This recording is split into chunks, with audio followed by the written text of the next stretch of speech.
How? Because, bro, I have Preemptively? to. Yeah. Well, bro, like so, it's been really weird. Ever since dude, I called one of my buddies from Florida. Like that was on my travel team, Mm-hmm. and or matter of fact, he had me call him. He was going through some stuff, so me and him like talked, and he was just like, bro, everything's been shit since I've been back home. I was like, I feel that. I was like, I really feel that. I was like, when we were on the road, we had a very set schedule. We had a very like basic life. Like in being back home, the work, he had to get a new job. I was lucky to get hired back on here at the shop. Um and so like life has definitely felt weird coming off the road, bro. Like it feels way, way, way like I don't know. Like I was telling him, I was like, bro, home doesn't feel like home anymore. Like Mm. home really does not feel like home anymore. And so now when I'm home, bro, I just sit around and smoke. I don't go out. I don't. I mean, Nothing, bro. I have a question. Do you ever think that? And I don't know. Obviously, I don't think you do this like all day. Like I don't think you're a stoner just chilling at home. But do you ever think that like, oh shit, I might have a little bit of a problem? oh, bro, I was way worse. Was I, it? I was way worse back in the day. I've actually calmed down like a lot. Like this, That's like good. this right here, like what people get to see on the show is usually my main consumption of the day. Oh, okay, yeah, yeah, yeah. I think Chill it's out. fair, like, because that's what I see too. Like when I see you, you're usually Just high. token. so, so I'm like, damn, this is not fucking. Are you okay? But um, but no, I mean, I'm sure it wasn't like you're just doing this every day or anything. Dude, so like work, obviously, right? I work a physical labor job, like what I mean, Hmm. standing up on roofs, all this shit. So I will definitely get fried. You know what I mean? Like I'll get toasted, and then next thing I know, work day's done. I usually go pick up my boy, and when I'm with him, I really don't smoke. Like if I have a vape, I'll hit my vape, but like flower, like having to bust out the bong or having to like roll a J or some shit, like I'm not really doing that in front of my son.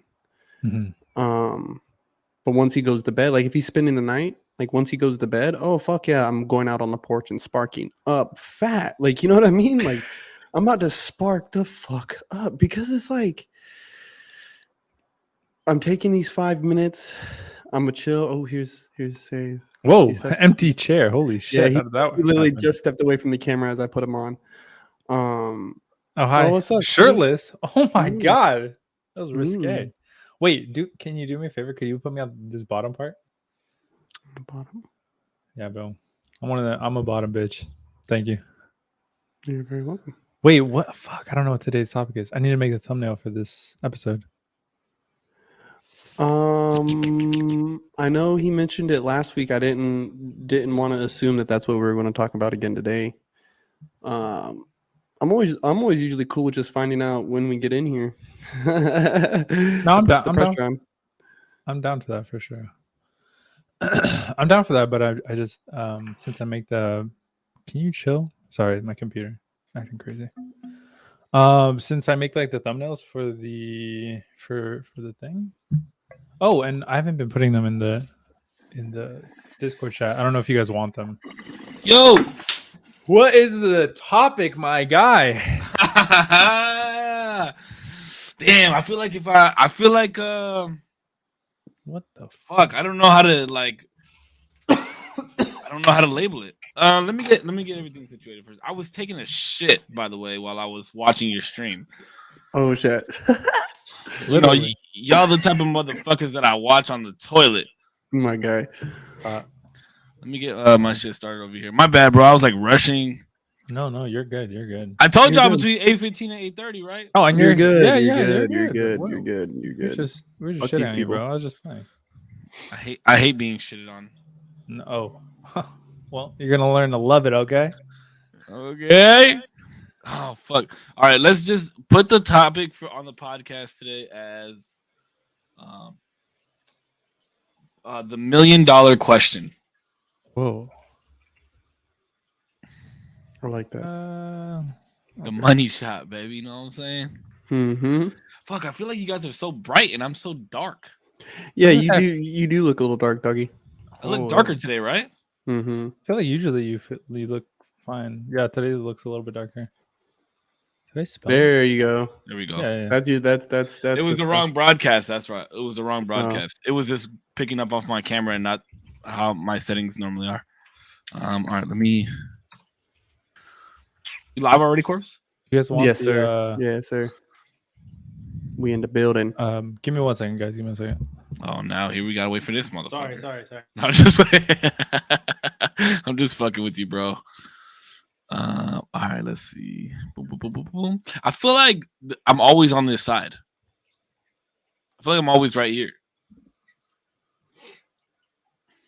No. I like being on that side. Oh shit. Push me back. All right, let me go get my drink, and then I'm ready to go. I don't know. Hold on, let me grab my water. Yo, everybody's leaving when I come back. Oh shit! This is my show now. Listen, everybody on all broadcasts. Subscribe to 0% right fucking now. Nobody else is live but you. Oh, actually, Korpsx is live. No, Korpsx is live. That's true. Korpsx is live. All right, gentlemen. I was How did you hear that? I was inspired by another podcast. I had to go get the Happy Dads Oh. for the podcast tonight. Not like I didn't already fucking kill a 12-pack yesterday. I had to get that Death Row grape flavor special edition. You know what I'm saying? Shout out to the fucking Nelk boys though, because those men are doing it for real. Those guys. Shout out. Man, those guys, they're doing it for real. Dude. But what's up, boys? How the fuck are y'all? Good. How are you? Oh, you know, Bacon Bag being boo. Oh hell, what? Oh hell no. Good man. How's everybody had a good weekend? Bro, yeah, dude, matter of fact, bro, I saw Guardians of the Galaxy on Saturday. Bro, yes, we do. That show was so good. 10 out of 10. 10 out of 10. 10 I out of get 10. That's how I felt about Avatar 2. Wait, Avatar- Avatar Guardians? 2 is good. No, Did you I didn't watch watch Guardians. No. Oh, bro, you gotta watch it. 10 out of 10. I saw Avatar like I think 3 times in theaters. That's how good it was. Oh wow. And I'm not really like a movie goer. You can ask a lot of my friends that that have either gone to the movies with me or that know how I watch movies.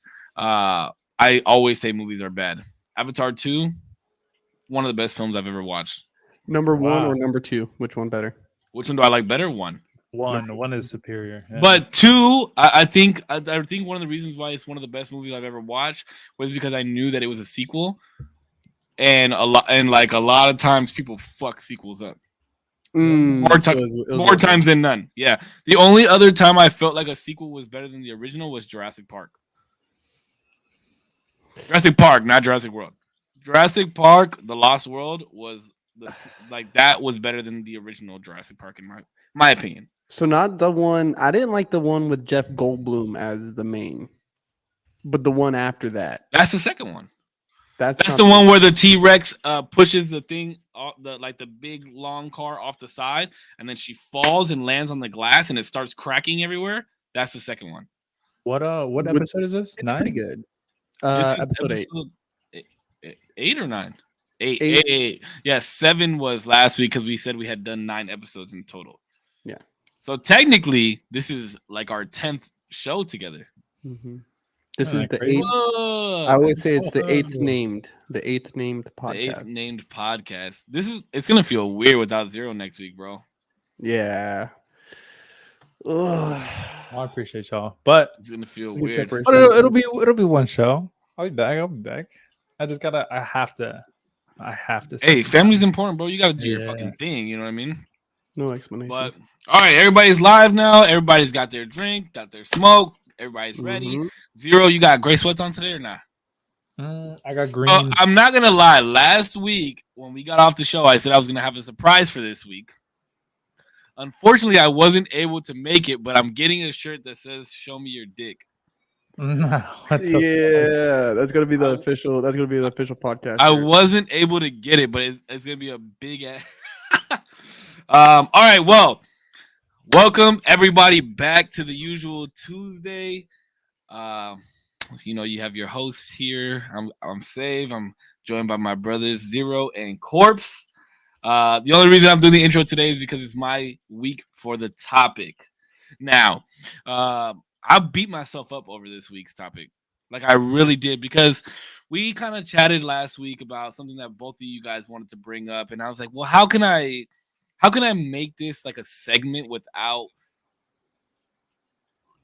just coming out like, oh, what is this to you or what is that to you? So I figured we'd go a different direction this week. Instead of like starting off strong and like going super hardcore, I figured we'd like do something a little bit more fun, a little bit more lighthearted.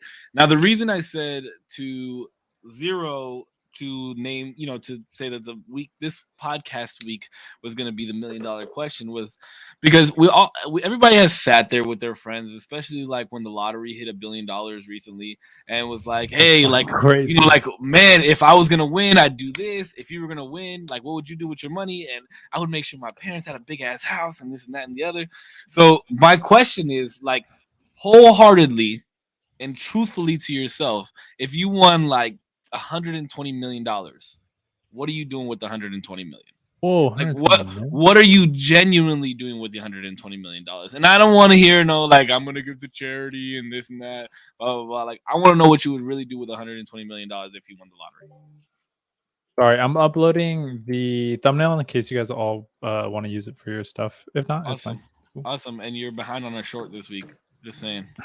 I need to make a short. Your job is the short. You guys gotta find a job for me, and Putch's job is to put the shit up on all the podcast platforms. Oh, and then check the Facebook streams too, because some of those have been going up crazy. I think one of ours hit like 1,000 and something, and then I got 2 other ones that hit like 7K, and then another one that hit like 5K. Bet. Damn, holy shit. All right, well, that's my question, bro. I'm pushing shit out here. So this is so I just want to let you guys know that this is not the only thing that I'm going to touch on tonight, but this is how we're going to start. So I genuinely want to know, like, what would you do with 120? Boom, you win $120 million. Wait, after tax? After tax, $120 million is yours. So you wake up the next morning, you have $120 million in your bank account. What the fuck are you doing? I'll let Korpsx go first. Oh, Jesus. Okay, so like honestly and truthfully, as truthful as I can be. Yeah. I would start off by absolving all debts of me and like my immediate family members. Absolving all debts, right, and then setting up the family farm, right. Letting my mom finally have the house that she's wanted. I'm so sorry. Real quick, Save. Is this? Do people know? Is this public or did I receive this money and I'm anonymous? Like, it's public. It's okay. Public. Yeah, we live in California. Everybody's gonna know your name.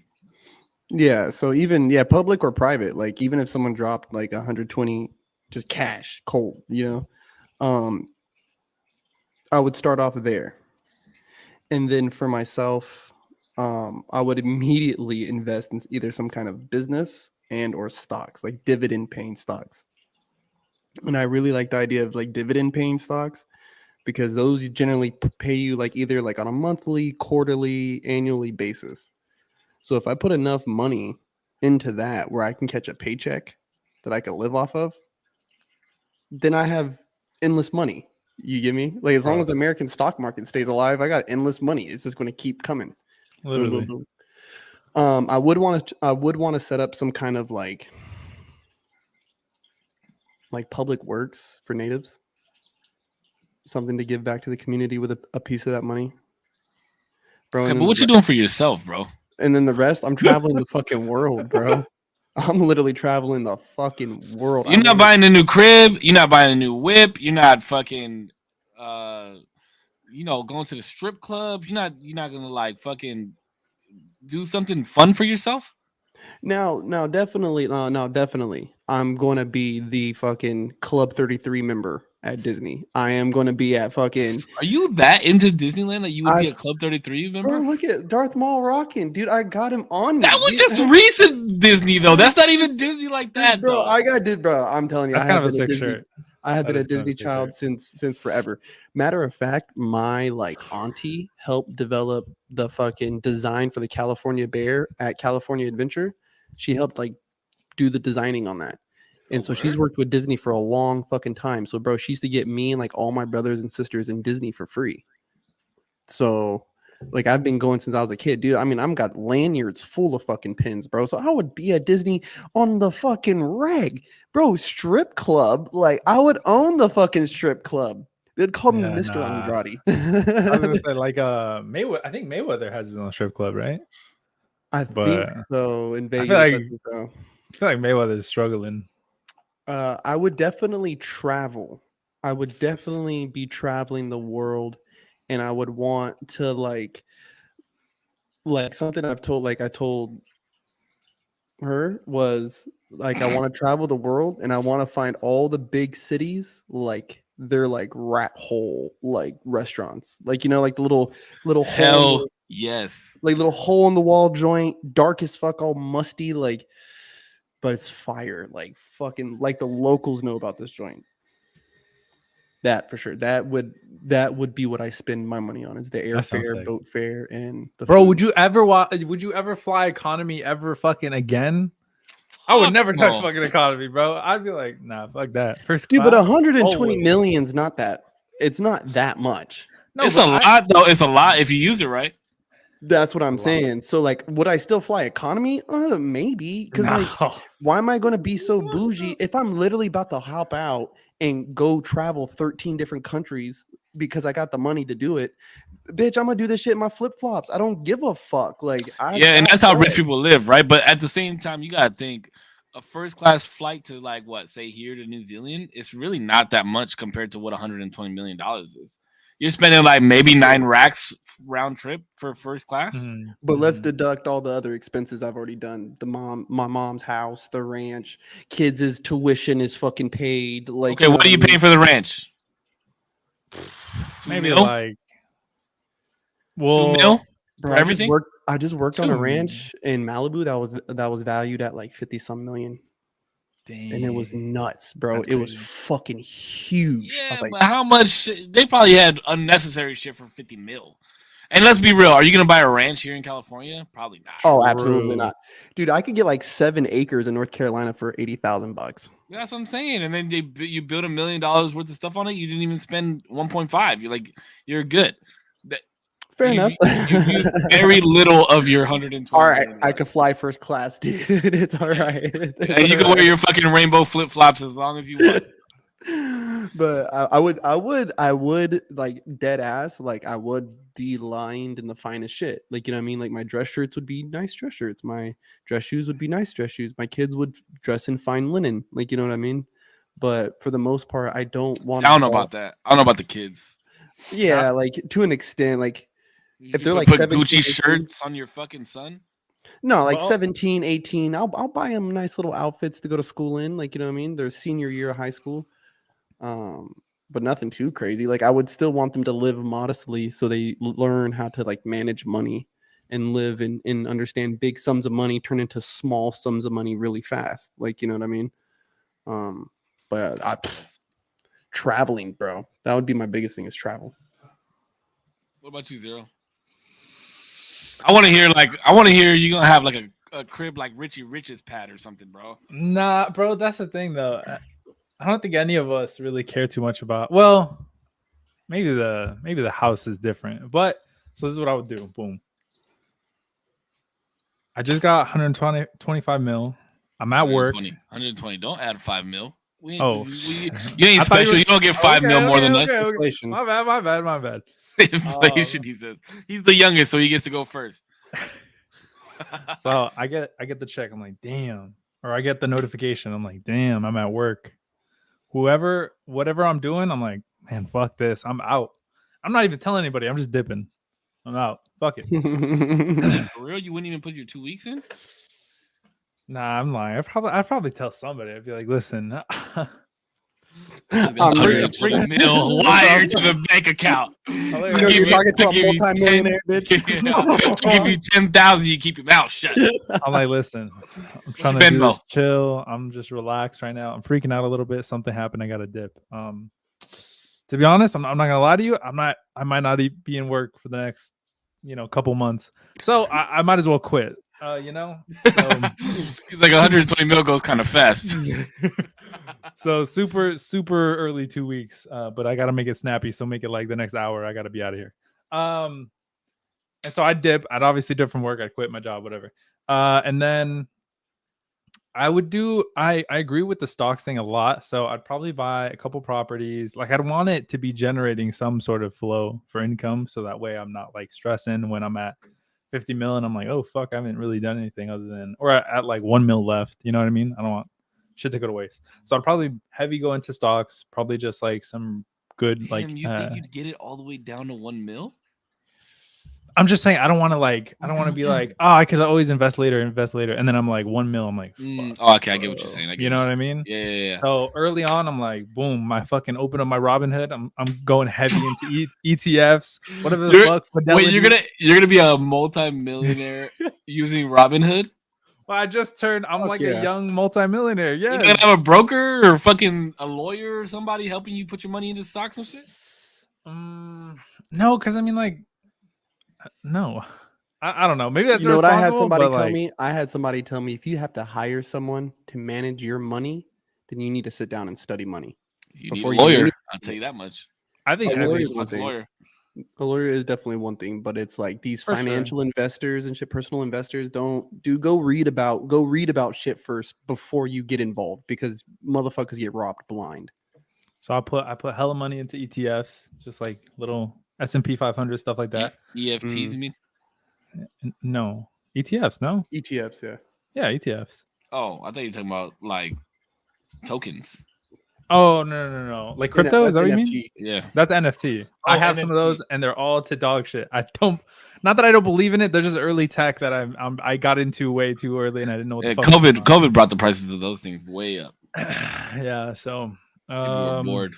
All right, let me hear something fun that you buying. So whatever, let's say I got all that figured out. I agree with you, Save, that I would get a lawyer. I'd be like, listen, I want to be protected. I want to know what people can go after me for, because now I'm a fucking millionaire. So make sure I'm set. Yeah, you're not even like a baby millionaire. No. Yeah, I got Rogan money, so I'm dapping Rogan up.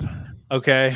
Hey Rogan, you want to be on the usual Tuesdays? What's up? Yeah. Hey Rogan, we'll have you as a guest. Okay, you get to be a guest. Or have us on the Joe Rogan. Either one, dude. And then, fuck, what else would I do? I'd buy my dad's house. I'd buy my mom's house. I'd like, or pay them off, whatever. Pay them off. Anything. That's what I meant. And then anything that they have debt wise, cars, whatever they have, just pay everything off. I'd probably give them a couple million to be like, listen, you can work. If you decide to quit, here's a couple million. Like, you guys did your thing. Go travel, whatever you're gonna do, just live. I don't care. And then fuck, what would I do? Traveling's a big thing too. Obviously, I would tell my girlfriend, listen, quit tomorrow. We're done. We're out of here. Holy shit. Usual Tuesdays on the road. Dude, it would be in my PJ on a laptop. I don't know about a PJ, but that would be sick. At least one time, maybe on a PJ, that'd be sick. Bro, imagine if we did the podcast on a PJ. Dude, that would be wild. Holy. Yeah, and then I was actually gonna say, imagine building like a whole set that we could all go to. That's like in the middle of all of us. That would be sick. Oh damn. I like, for family reasons, then I won't get into specifics because it's like another shit. But I'd give my family money and stuff like that. Obviously, like the same that Korpsx said. But fun? Oh, what else would I do? Fuck, I'd buy so much camera shit. Oh my god, my setup would be amazing. That's what I would do too, bro. I'd have a fucking sick ass setup. Dude, like PC? Legit. Yeah, that shit would be, oh my god, I could play anything at any point. Think about it, $10,000 on a PC setup would be nothing. Easy. Bro, there was one of my top favorite dance studios I've ever been in was the old Studio V. And I told myself I would have a studio like this, bro. On the walls, he had the same hardwood flooring. and he framed it to make it look like there was a loss of reality. Like, you know what I mean? Like, you would look at the wall, like he would turn off the lights and make it lit a certain way, and you would look at the wall thinking you're looking at the fucking floor.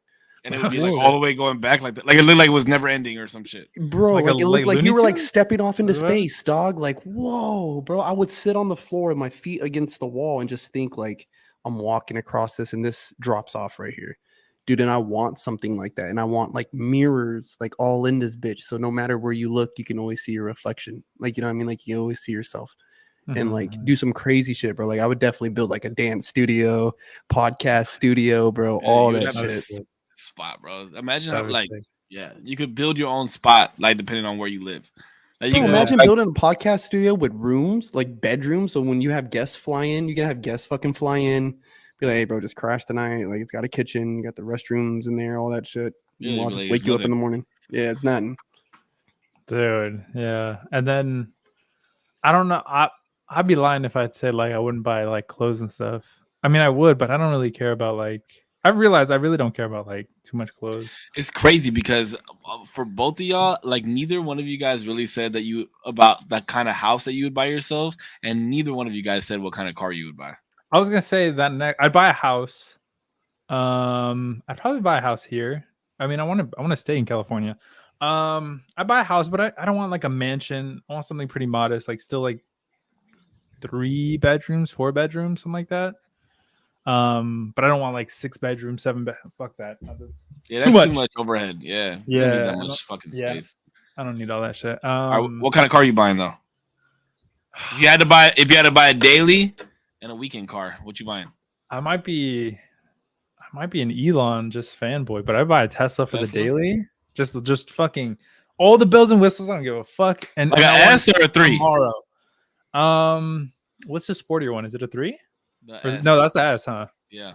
Yeah. I'd probably get an S. It had to be plaid, obviously. I would just fucking to the nines with that shit. And then for like a weekend car, I need to get like a what is it, a 69 Mustang? Like just like super nice. I'd get that shit. That's gonna be like a nice like Well, like one original owner, original miles on it. Fuck, Like that'd be sick. 40K on it. That shit would probably wind up costing more than the fucking Tesla would. Probably. Well, it wouldn't even fucking matter. But that's why it's the weekend car, right? Yeah, it's gonna be nice. It's gonna be tarped and shit. That would be fucking crazy. Tarped? What the fuck? You're not gonna have a fucking garage? No, I'm just saying like in the garage, just like tarp. So every time I could fucking unveil the Batmobile on the weekends. Yeah. Yo, that would be sick. What you getting? What you getting, Corpse? Dude, house-wise, I'm definitely gonna live on a ranch somewhere. Maybe, dude, I'm not gonna lie. I'm not gonna even fucking front. I love Texas. I love North Carolina. Tennessee is great. Like, you know what I mean? But I would definitely have a ranch somewhere. I always wanted like a 2-story house. Like, you know what I mean? It's definitely going to have some kind of man cave, shed, back house thing where the podcast studio is going to be, my weight room, and where I do all my shit. But I don't want no like elevator in my pad. Like, you know what I mean? I don't. It's too much crib. That's just too much crib. You need like like you guys are saying, like too much overhead. It's just who's going to clean this bitch? Like, you know, and I don't want to have to pay a cleaning crew because that's just more people digging into my money. The more people that know where you live, and the more people, you know what I mean? Like, yeah, scandalous. All right, what about the whips? The whips, bro. I'm gonna sound mad goofy when I say this, but I wouldn't even know what I would buy. Like, I would want to be as incognito as possible. So, like a daily. You sticking with the ILX? You know what? I'll go bigger. I'll go do a TLX. Okay. I'll go do a TLX. But if I want to be super baller, like I ain't even gonna front. Like I would not buy this if I was living in North Carolina. But if I wanted to be super baller, bro, I'd get like a Rolls Royce. Dang. Look, I'll tell you this. I've driven a Rolls Royce before, and I would not recommend anybody to buy that car. Or what about a I'm range? getting You wouldn't get a chauffeur. range? Yeah, chauffeur would be the thing. Range is cool. My son's mom drives a Range. I think it's overrated. Is it? I've heard it's like I've really driven one smooth. before. No. They're Oh cool. damn! I've heard it's like if you want to buy the number one depreciating asset in a vehicle that you could buy a fucking Range Rover. You know, that's all cars though. They depreciate like Range Rover depreciates like 68% once you drive it off the lot brand new. Damn. Within the first 3 years, 68%, bro. That's how. It's retarded. It's retarded. Can I say that on cancel? All right. Train. Here's what I'm doing with my money, and I've thought about this like time and time again. All right, so my core group of 6, I'm dropping $5 million on them each. Because I mean, without those guys, I would not be the person that I am today, and they deserve the fucking world. $5 million, and now here's where I've always been like stuck. It's like, do I give them $5 million flat, or do I give them $5 million, put it in a bank account for them so it accumulates money, and let them have a stipend every single month of like $8,500? So that way they're not fucking spending crazy money. The only time, and I said this, the only time they're ever able to pull out a large sum of money is if they're putting a down payment on a house or if they're buying a car. Those are the only 2 times they could ever pull out like a large sum of money. But I feel like that if you're the reason I don't think I don't know if it's good to give. I guess the bank account is probably a little bit better if we're talking like, I guess, with reality and everything. Don't they have to pay like mega taxes on that shit if you just gave them $5 million? Not if it's a gift or something. So there's a loophole on it. Hence why I would have a lawyer. He would help me out with that. Oh, okay. So everybody would get $5 million. All my boys, all 6 of my boys. And then obviously, like Dad, he would go back to Mexico. He wouldn't want to be here anymore. Oh Jesus. Sorry, I thought it was like a. I don't know why I was just like, damn, you would deport your dad? What the fuck? No. I was my dad wants to go back home. Like he wants to live back in Mexico and enjoy the rest of his life there. So, and his goal is to like have $100K in the bank and go back home. So I would be like, Dad, you don't even need $100K. Just here's the money to here's a bank card and access to my bank account. You can have whatever you want. You know what I mean? Mm-hmm. Especially my dad, bro, because he's provided so much for us. And then I would buy 2 cribs, maybe 3. And I would make sure that my mom has space in both of those houses, so she would never have to be alone, and she could always live with me, but she would have her own space. I would buy a house here in San Diego, and then I would buy a house in Philly. Now, the houses that I want are very specific, though. I've always wanted a loft, but a loft in the sense of it's like a huge open space, like a warehouse facility space with housing in the top where the stairs come up, and then your house and everything is up there, but the whole bottom is like empty storage warehouse space. And that's the house that I would have here.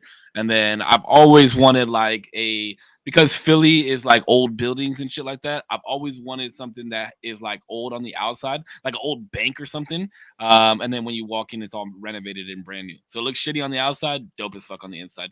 And then I would most likely buy a house in the 805 because I love it up there. And I actually plan on retiring and moving back to the 805. I love the 805 so much. As far as, so you guys would invest in stocks. I would keep my money away from stocks and I would invest in property. I would buy apartment complexes, and the majority of my apartment complexes, if I had it my way, would be on Section 8 housing. So that way the government is paying me. And then I would have like my brother or something run the property management, so that way he's in on the money too, and that way I know I'm getting paid because the government has to pay me because it's Section 8 housing. So I'd probably have like 2 to 5 different apartment complexes that I'm making money off of. And then cars, I would have to buy like a brand new Mercedes S63 as my everyday driver, and then I would probably buy a P1 McLaren as my weekend. Damn. Like a sick ass P1, like black. It would just look nasty and fierce. And that's the car that I would drive on the weekends up and down the 101. See, bro, and the whole like apartment buildings, that is definitely something, bro. Like, it's enticing for me when I think about it. Like I see it, like, you know what I mean? Like that money, the business structure, all that. But it's like, after I have all these other expenses and stuff done, like the things I really want to do, like, you know, breaking off the family and shit, like that would be stuff I would look into. I just don't know if I'd go that route because you can also get like a fucking Chick-fil-A for like 500 bands. It might be less than that. I think it might even be under 100,000. You can franchise a fucking Chick-fil-A. Yeah, but the difference is when you franchise this is because I thought about that too. Like just buy a whole do what Rick Ross did, right? Buy a plethora of fucking Wingstops and shit. Buy 15 of them, yeah. The difference is when you franchise a location, you lease the building. When you own apartment complexes, you own the land that it's on as well. So if you decided that you no longer wanted there to be an apartment building there and you wanted to build like a fucking Chuck E. Cheese, you could do that if the zoning accounts for it.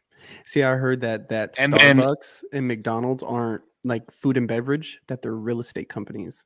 I believe McDonald's is. I don't know about Starbucks, but think about it like this too: if something happens where the city needs to buy your space, they have to pay you for that space. That's the difference. That's why I would buy property like that, so that way, if anything, if all else fails, and then of course I would have like a trust for the kids, for my son and my nephews, and make sure they're all set, that they wouldn't be able to touch their money, but their trust would be making money for them with like like 1 or 2 apartment complexes in there for them to divvy up. I would make sure the kids are straight, and then I would just do whatever the fuck I want. I would still work. I would still stream. I would figure out some type of work to do. You know what I mean? You would work? Absolutely. Like at a job? I would work from home somehow, or like on the go. I would find a job. At a job? Like at a I corporation would, or whatever? Yeah, I would find something that understands my status, that I'm not gonna sit somewhere and be somewhere, but also like takes my resume into consideration as far as like a managerial position or something like that, where I could work on the road, like work from my laptop or my phone.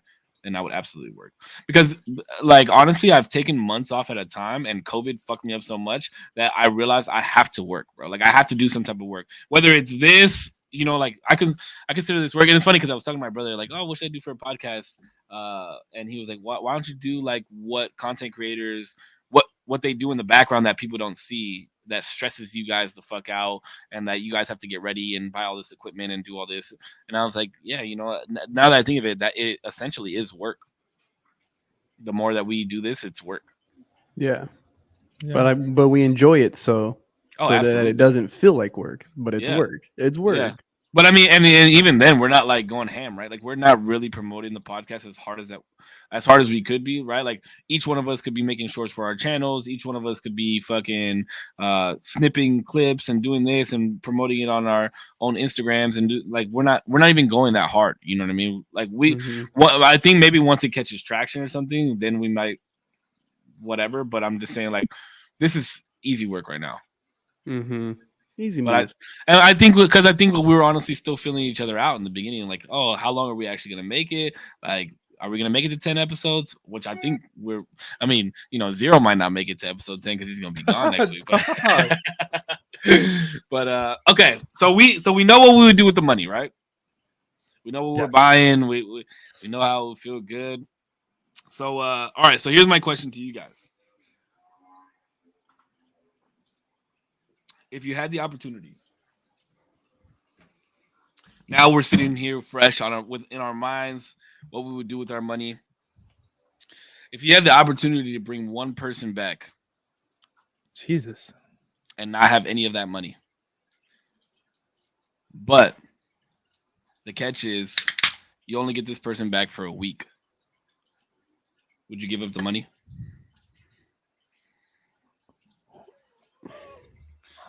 I'm gonna go first because my answer is short.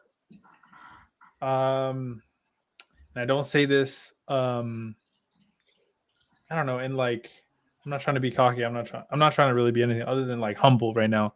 I'm in a super fortunate position to not really have anybody that I would bring back.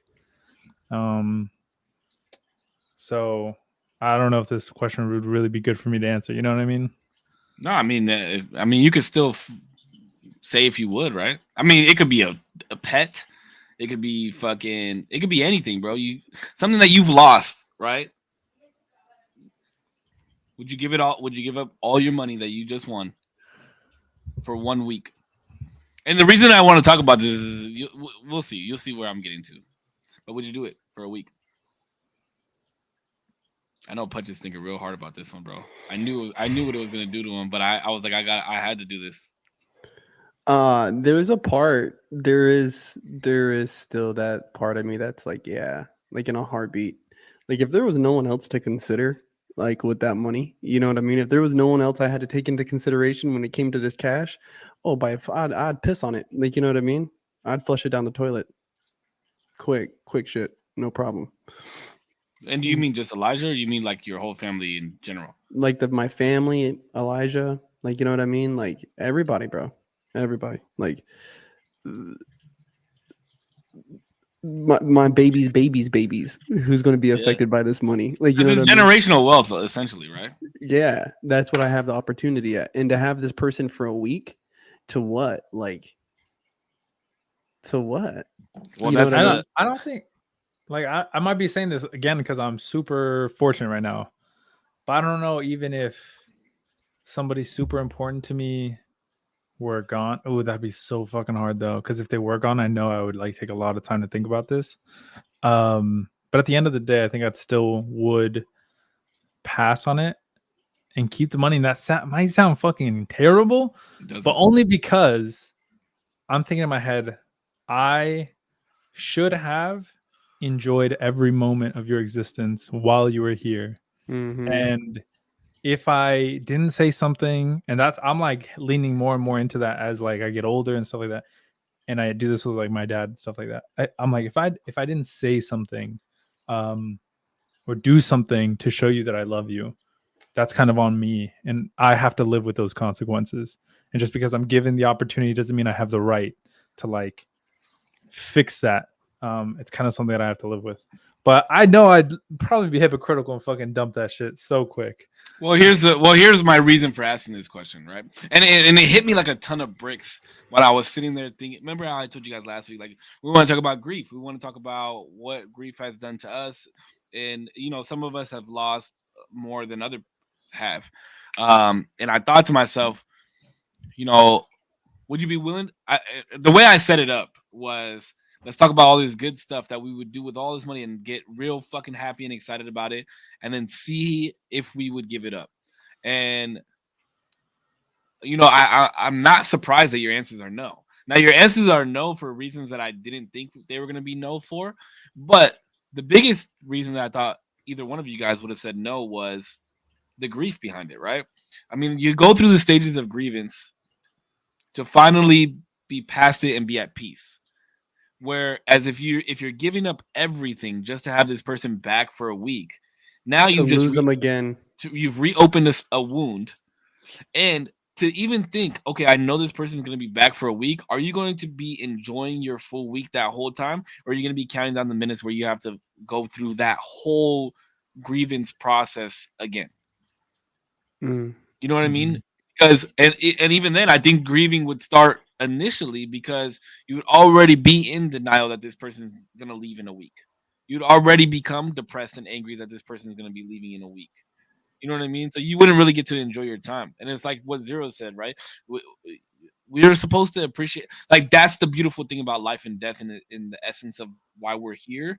Because I was thinking about it the other night with my son. Like, my son was laying down in my bed and he was asleep, and I was like looking over at him, and I always, especially like when I was fighting my own demons, I always thought to myself, like, I didn't fucking ask to be here. I never asked to be here. And I gotta deal with all this fucking bullshit and this and that and the other. And I was like looking at him and I was like, man, am I selfish for having a child so that I could experience this love? Or like, is he lucky that he's alive and gets to experience time on this earth when billions and billions and billions of other potential kids didn't have this chance? And it's like, we got to appreciate what the fuck we have when we're here and while we're doing it. And if we don't, then I think we just wind up being more mad at ourselves when we lose somebody. You know what I mean? And like, there's a weird point in time to lose somebody. I mean, it's never fun to lose somebody, but I feel like there's a weird point in time where you're more understanding about losing somebody and understanding the essence of life and the beauty of it, because we only have one opportunity to live this shit out. And that doesn't mean just us living it out. It means us like providing joy and loving other people at the same time, you know? um, the thing about grief is to understand it is the only way to understand it is to experience it.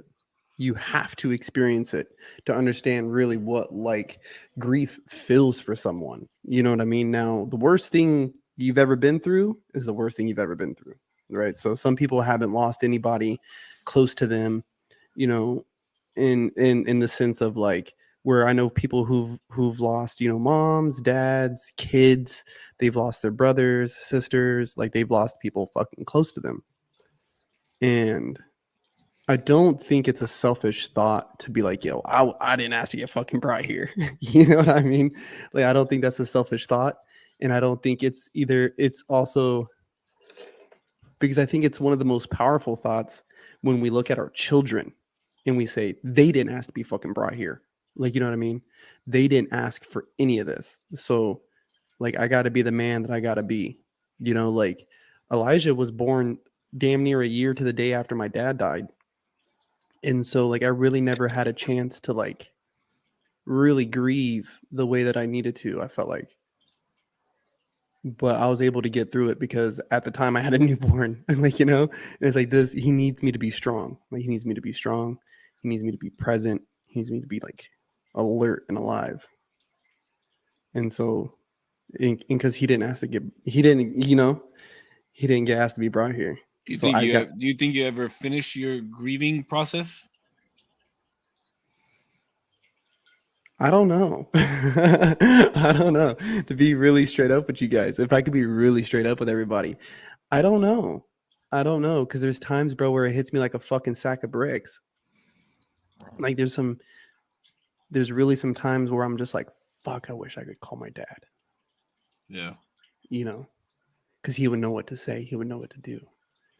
You know, like, and, you know, I call my mom and stuff, and it's like, there's just dad advice. You know what I mean? Like, and there's a lot of stuff too that I found out about him afterwards where it was like, holy fuck, like, bro, what were you doing? Like, what were you doing? And so I think even if I brought my pops back, I think I would just be so angry with him. I think I would be so angry. I would be very, like, I would be like, very, like, what the fuck? Like, you know what I mean? And even things like he did while I was alive, like to me personally, I'd be like, dude, you were out of line. But you've been dead for some time now. So I've had some time to think about this. That was fucked up. I was 14. You shouldn't have said that to me. Like, you know what I mean? Or like, you know, like all the shit me and him went through. Like, you know, and I would have definitely said my apologies for things, but I would definitely be frustrated with him about a lot of shit. A lot of shit. So that's why it's like the more I find out about him, it kind of like opens it up all over again. Mm-hmm. Yeah, so bringing them back for a week would probably be very detrimental to a lot, like even to like your heart and brain, right? To an extent. To an extent. I would definitely be happy to see him. But it'd be more painful than not, is what I'm saying. But I think there would be still a lot of pain associated with it. Yeah, I mean, I think it's an interesting concept of. I think grief is just an interesting concept because you literally go through every emotion. I think it's an interesting experience for people to have because it's different for everyone.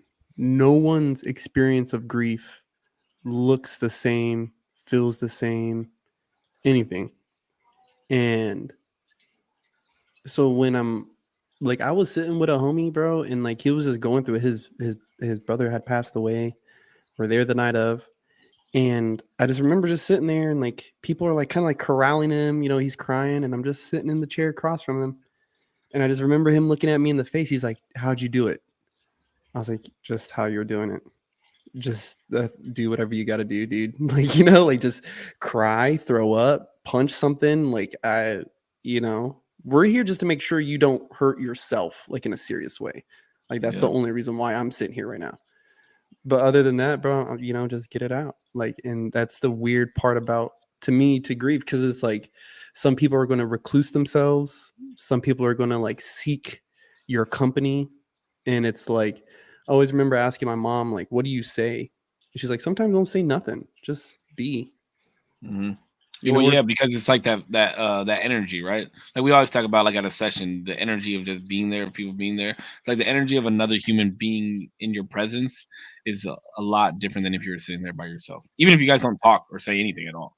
Dude, I'm super awkward when it comes to like comforting somebody. I don't know. I don't know what to do at all. It could be like super like I remember this is when like I was really like, damn, what the fuck, bro? I should be able to like comfort somebody. It was my grandma. No, we'll get into like who passed away or anything, but somebody really close to her passed away, and she was like super crying, and I was like, holy fuck, like what do I do? Somebody like had to push me into like going to like hug her, but then I'm like, bro, like I don't know what to do right now. Like I want to make you feel better. I want to comfort you, but I feel so awkward. I feel so like nothing I'm doing could like ever help you in the way that I would like. So I feel like so like I think knowing that though is important.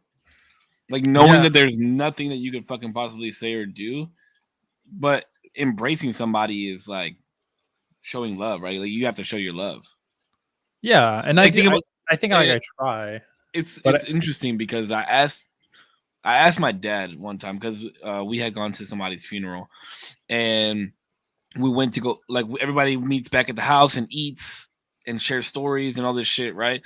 And I always wondered to myself, like, why is that a tradition? Like, why do you go back to somebody's crib and eat and this shit and that shit? And my dad said, well, you have to understand that just because somebody died, like this is a reminder that we have to continue to feed ourselves and continue to live life, and that's why we eat and be around everybody, like once somebody passes after a funeral and shit like that. And I thought to myself, like, that's insane because we have to remember that life continues regardless. I think something that I try to do, because I heard this works really well, is once they're done like crying, because that's like the most awkward part for me, when they're a little bit more like, okay, like I'm not crying as much, I try to ask more like, what's the best memories that you have of them? Like, what was the most funniest time that you guys had together? Like those, I don't know, those moments where you could be like just having coffee with them, with the person who like passed away or whatever. And I think that brings a lot of comfort to people. I think that's really cool. You gotta be careful with that though, because sometimes it could mess them up a little bit more. Well, like making them smile, like remember good things about them. But yeah, I get you. It could be. What's up, Korpsx? I can see you heavy, bro. I'm so sorry. I have to go to the bathroom. I'll be back. I knew it wasn't gonna be an easy one, dog.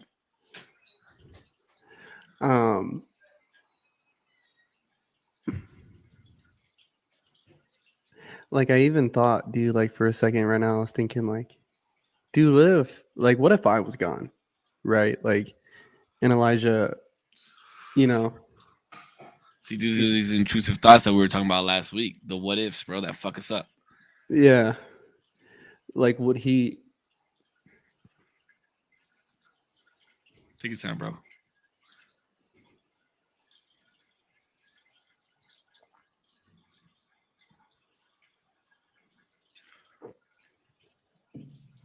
What do you want to see me again? I wouldn't want him to. Fuck that. If I'm gone, gee, I'm gone. You know what I'm saying? But that's the thing. But that's the thing, right? It's like your answer comes from a place of understanding and like being knowledgeable, and like being older now, right? Like you know what your dad put in place and why he did the things that he did and helped create you to the man that you are today, which is what you're doing for him, right? Like I feel the same way. That's exactly what I'm doing for Peanut. So it's like, you can't fuck yourself up with thoughts like that because, of course, 5-year-old Elijah would say yes, but what the fuck is 29-year-old Elijah gonna say? You know what I mean? Yeah. He's gonna say, "Bro, what just happened?" I just said I was awkward as fuck when people are crying. Okay. I showed Korpsx my dick, bro, and he started crying. Jesus, it was beautiful. It was a beautiful sight. I'll just watch it on the pod. It fit like a glove, dog. Listen, Korpsx, whatever just happened, you're beautiful. All right. See, I don't know what to do. Okay? I love you, bro. Nah, dude. It was like I was telling him, Like I was thinking, like if Elijah got posed the same question, if he won like 120, you know what I mean? Like, and if he got posed the same question, like, you know, would he want to see me again? And it's like, fuck, I wouldn't want him to. It's like, dude, keep that fucking money, bro. Like, see me again for a week. You know, like I'll see you forever later. Yeah. You know, Yeah. I think that's what my dad would tell me. He'd be like, "No, I'll see you forever later." Like, just I know you got questions. I know you got things you want to say to me. I know you know all these things that I hid or whatever. You know, and I know it's going to be the same with Elijah. He's going to find out stuff about me and the things I did, the tough decisions I had to make. And he's going to be like, "What the fuck, Dad?" You know, he's going to go through his own process. But I just hope I don't have, you know, too many skeletons in the closet. Hey, you know, that's what I've actually thought that exact thought. Like, I got to start cleaning out the skeletons in my closet because something starts to happen to me now, this day and age, you know. But yeah, even Batman said, you know, that's you being in dad mode. Like, that's the dad mode that you're feeling. And everybody who's a father has experienced exactly what you're experiencing right now. You know, I do it sometimes when, you know, Peanut's laying in my bed and I just look at him and I'm just like, fuck. Where would you be without me? Where would I be without you? What would I do without my baby? You know? Where would I be without my baby? But good, man. I think it's the first time I've ever cried on the show. Good. We got it out of him, folks. We got it out of him. Good job. I thought it was gonna be me. There was a couple times right now where I was thinking about like my mom and like what like realistically, like if she passed away. Oh, this was a question. I think this is a decent the way that it was posed. I don't know. If somebody close to you died, right, like tomorrow, and you got this money today, right? Somebody came to you was like, look, I know X person just died. If you give me all this money, you will see them for the next week. Today's like when I snap my fingers, you're gonna wake up today and they'll be alive for the next week. If they died, like if it was like right when they died, same day they died, they'd be like, listen, you don't have to go through all this grief right now. You're gonna have one more week with them. And it's a super close individual. Like I'm talking like mom, I'm talking like son, like something like that. And that's a totally different question because it's not really about like whether you would keep the money, I guess. But it's just like, what would you do, I guess, in that situation? You would give up the money, by the way, but it's not necessarily about that. I think in the moment, if my mom or something died, like super like close, Peanut died or something, mm-hmm. and they told me I would only have a week left with them, you'd be like, listen, you're gonna get one more week, but you have none of this money that you just won. I think reflexively, I would. See, it would be different to me. I think it's a different question to me if you say my son is sick. This treatment will guarantee him another week. It might save him, but it will guarantee him another week. Are you talking about your son? My son, brother, sister, like somebody in my family. If the doctor came to me and said, "Son, check it out. We could save him, but we can guarantee you a week. Pay this money and you take this gamble." I would pay it. Because the upside, the chance, the upside is still they could. No, but I don't think that's what he's asking. I think that I know the person died. No, he was saying if the question was posed differently. I don't think I would. I don't think I would. Back. You don't think you would? I don't think I would. Shit, I don't even think I would, even if it was Peanut. As much as it hurts me to say that, I don't think I would, because timing is everything, right? Like we go when we're supposed to go, and if I knew that I would have him back for a week and I had to say goodbye to him at the end of the week, I wouldn't be able to. It would kill me more to say goodbye to him knowing that I'm saying goodbye to him than if I said goodbye to him like how I said goodbye to him today. Just abruptly, yeah. Like the way that I say goodbye to him today, if that was the last time that I ever saw my son, I would be okay with the way that we ended. Mm-hmm. Whereas if I had one more week with him, I would not be able to let him go. Like you'd have to kill me too. You know what I mean? Like you would have to pry him from my bot, like pry him from me in order to take him from me. I wouldn't be able to do it. And you know, like just knowing that of my sanity, because I do have to continue on, and unfortunately he doesn't. Like yeah, I wouldn't do it. I wouldn't bring him back. I wouldn't. It would. I would wind up dying from heartbreak even more than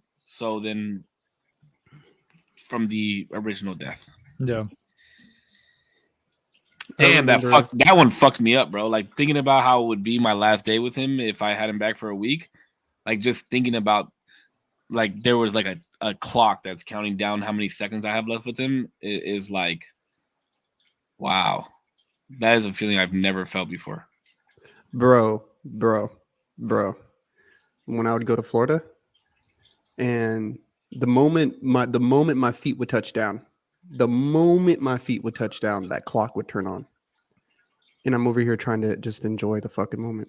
You know what I mean? Like I'm trying to enjoy this moment. I've been waiting so long. You know what I mean? Like waiting so long. And then, but in the back of my head, I'm like, fuck.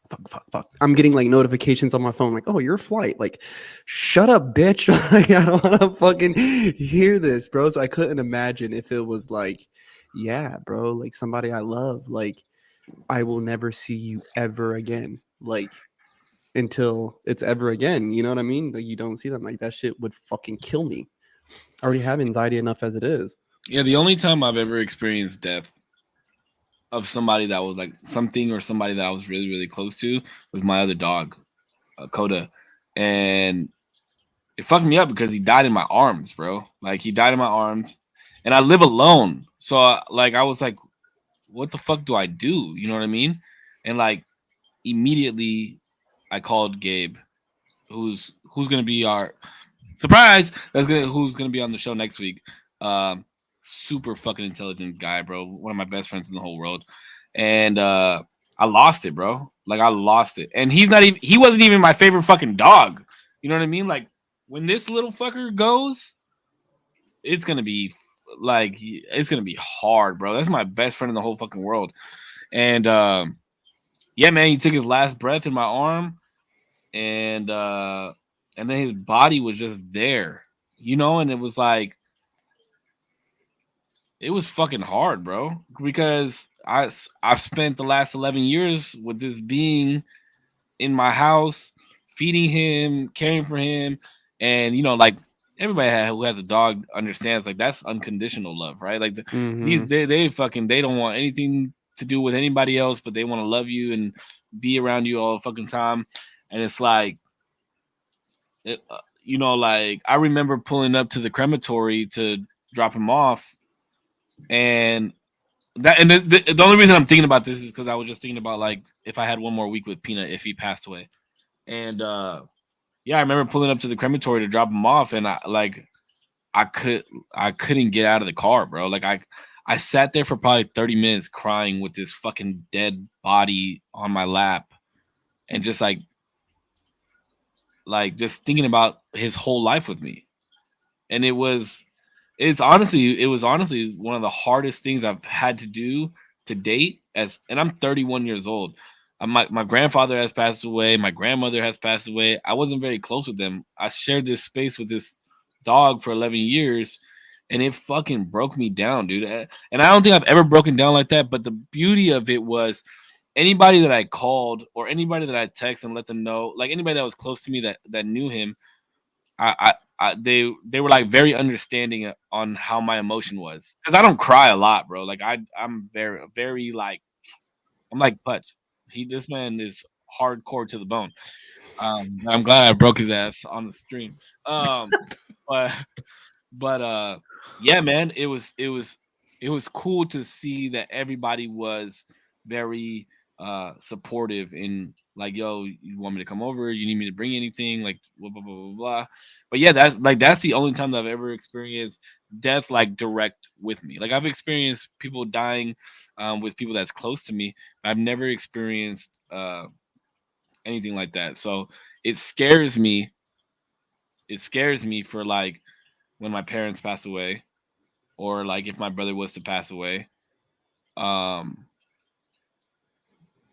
then, you know, like we have all these intrusive thoughts on like what's it gonna be like when we pass away.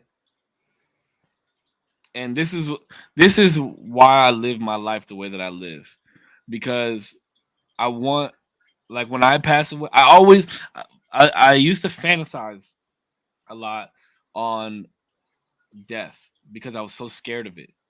I was so afraid of dying and this has to do with like all my mental shit. But I was so scared of fucking dying and how I was gonna die and where I was gonna die and how old I was gonna be and who's gonna come to my funeral and this, that, and the other. And I used to think to myself like, what? How am I gonna be remembered? What am I gonna be remembered by? For and that's why I live my life the way that I live. Like, yeah, we say abrasive shit, yeah, we play around, but you have to have a sense of humor to be loving, and that's why I live the way that I live is because I want whoever I touched in this world, whoever I walked across, whoever I shook hands with, whoever I shared a large portion of my life to be, whether they come to my funeral or not, the minute that they hear that I passed away, I want it to be instant, like, wow, that was a guy that showed this and showed love and showed compassion, and I want to live my life like that, and I'm glad that he lived and showed those types of emotions and was able to show people that, because that's how I want to live too, and I think that's very important.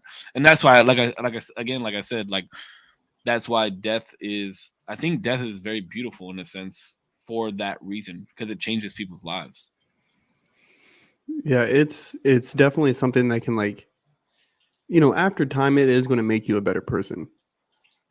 How long it takes you to come to grips with that is different, right? Like, some of my siblings haven't handled my father's death. Again, grief is different for everybody, so they haven't handled it the same way. Their timeline is a little different and has looked different. Where I think I've been one of the better ones about it. Between me and my brother, even I still have my own troubles with it, as you guys can clearly tell. But my dad did definitely live a life where, like, bro, the night we had his viewing, like, holy fuck, bro, it was packed from wall to wall. Like, people, like, a dude, I met a dude who Ernest Jr. I remember his name was Junior, because he was like, your dad's the only dude ever calls me Junior. But he was the head of Indian Gaming, right? He was the head of Indian Gaming. He was like, I was in Minnesota about to take a flight to DC when I heard that your father had passed. He's like, and I heard that the viewing was tonight. He's like, so I canceled my flight and flew into LAX. He's like, I just made it. I was like, holy fuck. That's the type of life I want to live. I want to live a type of life where when somebody gets a phone call that Putch is dead, they'll pull up. Because I was always the dude to pull up on you.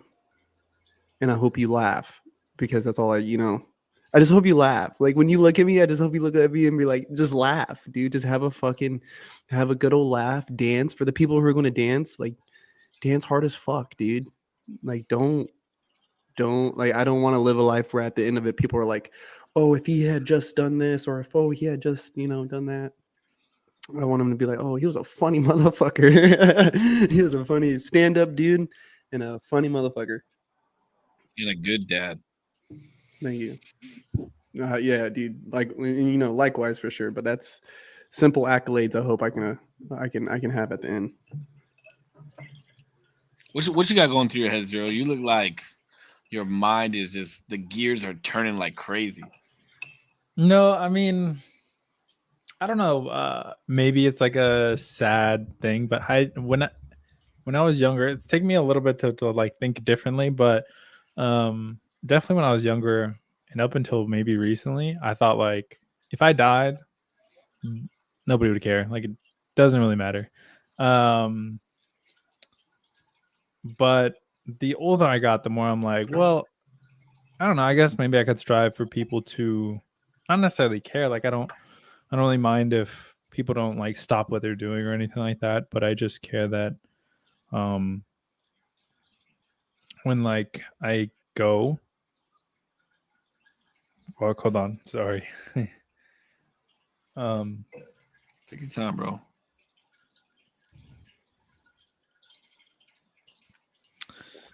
Just when I go, like, I told all the people that I love that they know how much they meant to me, and I hope I made people like laugh and feel like they mattered. I don't even know why I'm getting emotional for it. It's an emotional thing, man. Because that just shows how much you actually care about people. You know what I mean? And I know that we talk about it a lot, and I know I talk about it a lot because love is love, man. Love is love. But when you truly like care about people and want to make them feel loved because you genuinely love them, like it makes you emotional like this. And that's and people are gonna like people that know you and are around you want to be around you because you make them feel like that. You know what I mean? Yeah. So the doubtful part in yourself, which I'm glad that you've already passed that. You're like, oh, nobody will care if I die. Like you know that in yourself that that's a lie. Now, like you said, as you got older, and that's why you get emotional because you know that you genuinely love people and you love really hard. So that's what you want people to remember you for. So it's not a bad thing to get emotional over. You know what I mean? Look, you making fucking you making corpse go back on it. Now I gotta fucking cry. I can't cry on command. I just think But like I guess when I've gotten older, the more I thought about it, the more I feel like it kind of sucks that I felt that way of like people won't care, and I just don't want anybody to feel like that. Like if I died, nobody would care. yeah, but you're Um, older and you've been given the opportunity to show differently and show otherwise. You know what I yeah, mean? So and you take pride in showing otherwise. Like you're one of the most inclusive people that I fucking know. You really are. Like you make sure to include everybody, and like even though I give you a hard time about being PC about everything, and being a fucking snowflake, but it comes out of the goodness of your heart. You know what I mean? So yeah. yeah, man, cry it out. Like let that shit out because people need to know that that's how you fucking feel. It is, bro. When I cheers people, I tell them, I don't say cheers. I say thank you for being alive. Mhm. Because nothing more, nothing less, dude. Just thank you for being alive. And Damo, thank you for being alive, bro. Like Thank you. your life matters, bro. You know what I mean? Like I think we all make very subtle impacts that we don't quite realize. Because I've been to places and I've been to viewings and shit and see people there, and I'm like, holy fuck! Like, look at all these people who've came to celebrate my friend. You know, because only on in my spectrum of them, they like my spectrum of them is here where really all the people that love him come from all these different angles. Mhm. You know what I mean? Like my dad had the friend who flew in. You know, grandpa had fucking family who rode dinosaurs. Like, you know, like showing up to come celebrate his life. Like, you know what I mean? Bro, matter of fact, like one of my aunts who got like disowned, like long family drama, like pulled up to my fucking house. And I was like, who's she? And then that's when I found out, like, oh, here's some tea. Like here's some fucking here's some hot gossip the day fucking we're singing Grandpa Way. Isn't this great? Um, so it's like, bro, we all have these lives. We have these lives with all these things that we do, and like people show up. They come from all angles, whether you did them wrong or they loved you your whole life. Like people find it within themselves to come celebrate you. You know Yeah, what I because mean? at the And end of the day, whatever tie you had or however things unfolded at the end of the day, like there's more to celebrate than less of. You know what I mean? bro, I had somebody tell me like this. He goes, uh, how many people do you want at your funeral? I go, well, you know, all my loved ones and, you know, hopefully, you know, some of my other family and friends. He goes, I hope there's nobody at my funeral. I go, hey, that's kind of morbid. He goes, nah. He goes, that means I outlived everybody. What I was the- like, oh, fuck. Like, that's because being alive is pretty fucking rad. Like, I'm not gonna lie. Being alive is pretty fucking cool. But I wouldn't want to outlive everybody either. You know what I Me mean? either. I I wouldn't wouldn't. want to say bye to. fuck that. No, Bro, yeah. I hope they have to rent out a fucking stadium. That's how many people I want at my fucking funeral, bro. Because that means I met that many fucking people and like impacted their lives like that. You know what I mean? I think just one little interaction could change so fucking much, man. Bro. So for in my culture, in my dad's tribe, when somebody dies, we sing these songs for him that, you know, essentially sings them from earth to the next life, right? We sing them to the next life. And this is an all-night affair. And during this affair, people generally smoke cigarettes because the tobacco smoke is good for prayer, right? So as you're smoking this cigarette, you're supposed to be saying like a little prayer, whatever. That's Boy, backwards. well, no, but think holy tobacco. Yeah, no, I get you. I Think get all you. Like holy pure. tobacco. Yeah. Pure, yeah. So the cigarette is the closest that we get. Like, I mean, some dudes will pull up with like whole ass tobacco leaf, like whole ass leaf in papers, and I love smoking it like that. Like that is the best way. Shout out North Carolina, y'all know the deal. But so you smoke the cigarette, whatever. Boy, when I tell you that place got so hot box, we were in Garcia's mortuary here in Oxnard for my pops. Boy, that son of a bitch was so hot box, dog. And I remember looking around thinking like this rivals casinos. Like, you know what I mean? Like mad motherfuckers was sparking up. Like, you know what I mean? And to me, it just felt like in that moment we were all doing that same thing. You know what I mean? Like we're For all one person, bro. for this one person. Like some of you traveled far, you know what I mean? Some of you known him a long time.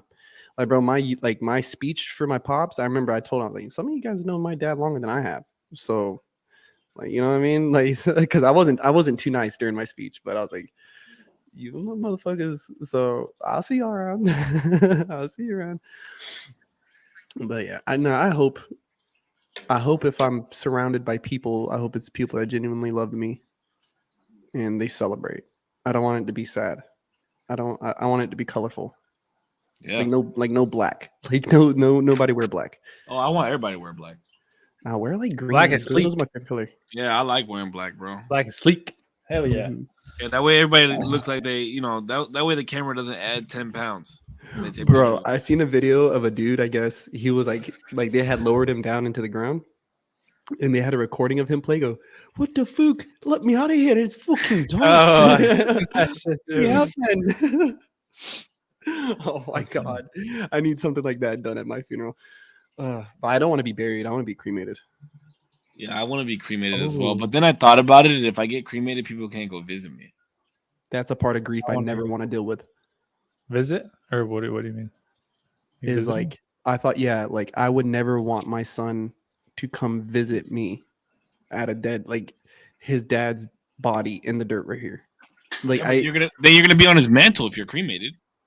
no, I would specifically ask to have my ashes spread somewhere, like take them Oh somewhere. yeah. I kind of want to be. I want to be like. I don't know where I could have this done, but I want like a natural box that'll disintegrate, and then I'll just be into the world. I want to be a Yeah. tree.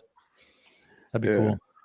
I'm No, I I want to don't be a mind. tree and give life and have people fuck under me and read books Whoa, with their wow. kids and like have picnics and shit.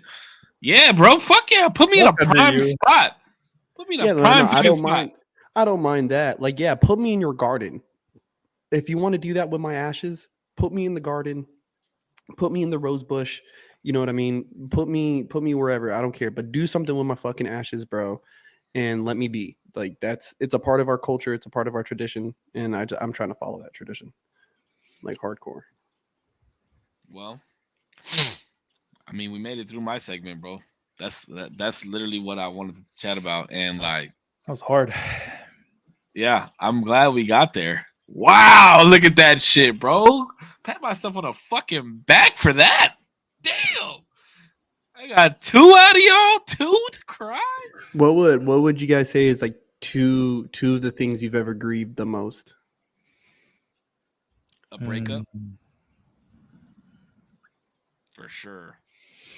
I had a dog named Jax, and I think I talk about this a lot with like people I'm really close to. She was my absolute best friend. She was the best. She was like super chill dog, but I had to give her up because I moved to California when I just wasn't gonna have enough time, and I knew yeah. like it wasn't fair. You chatted about her before.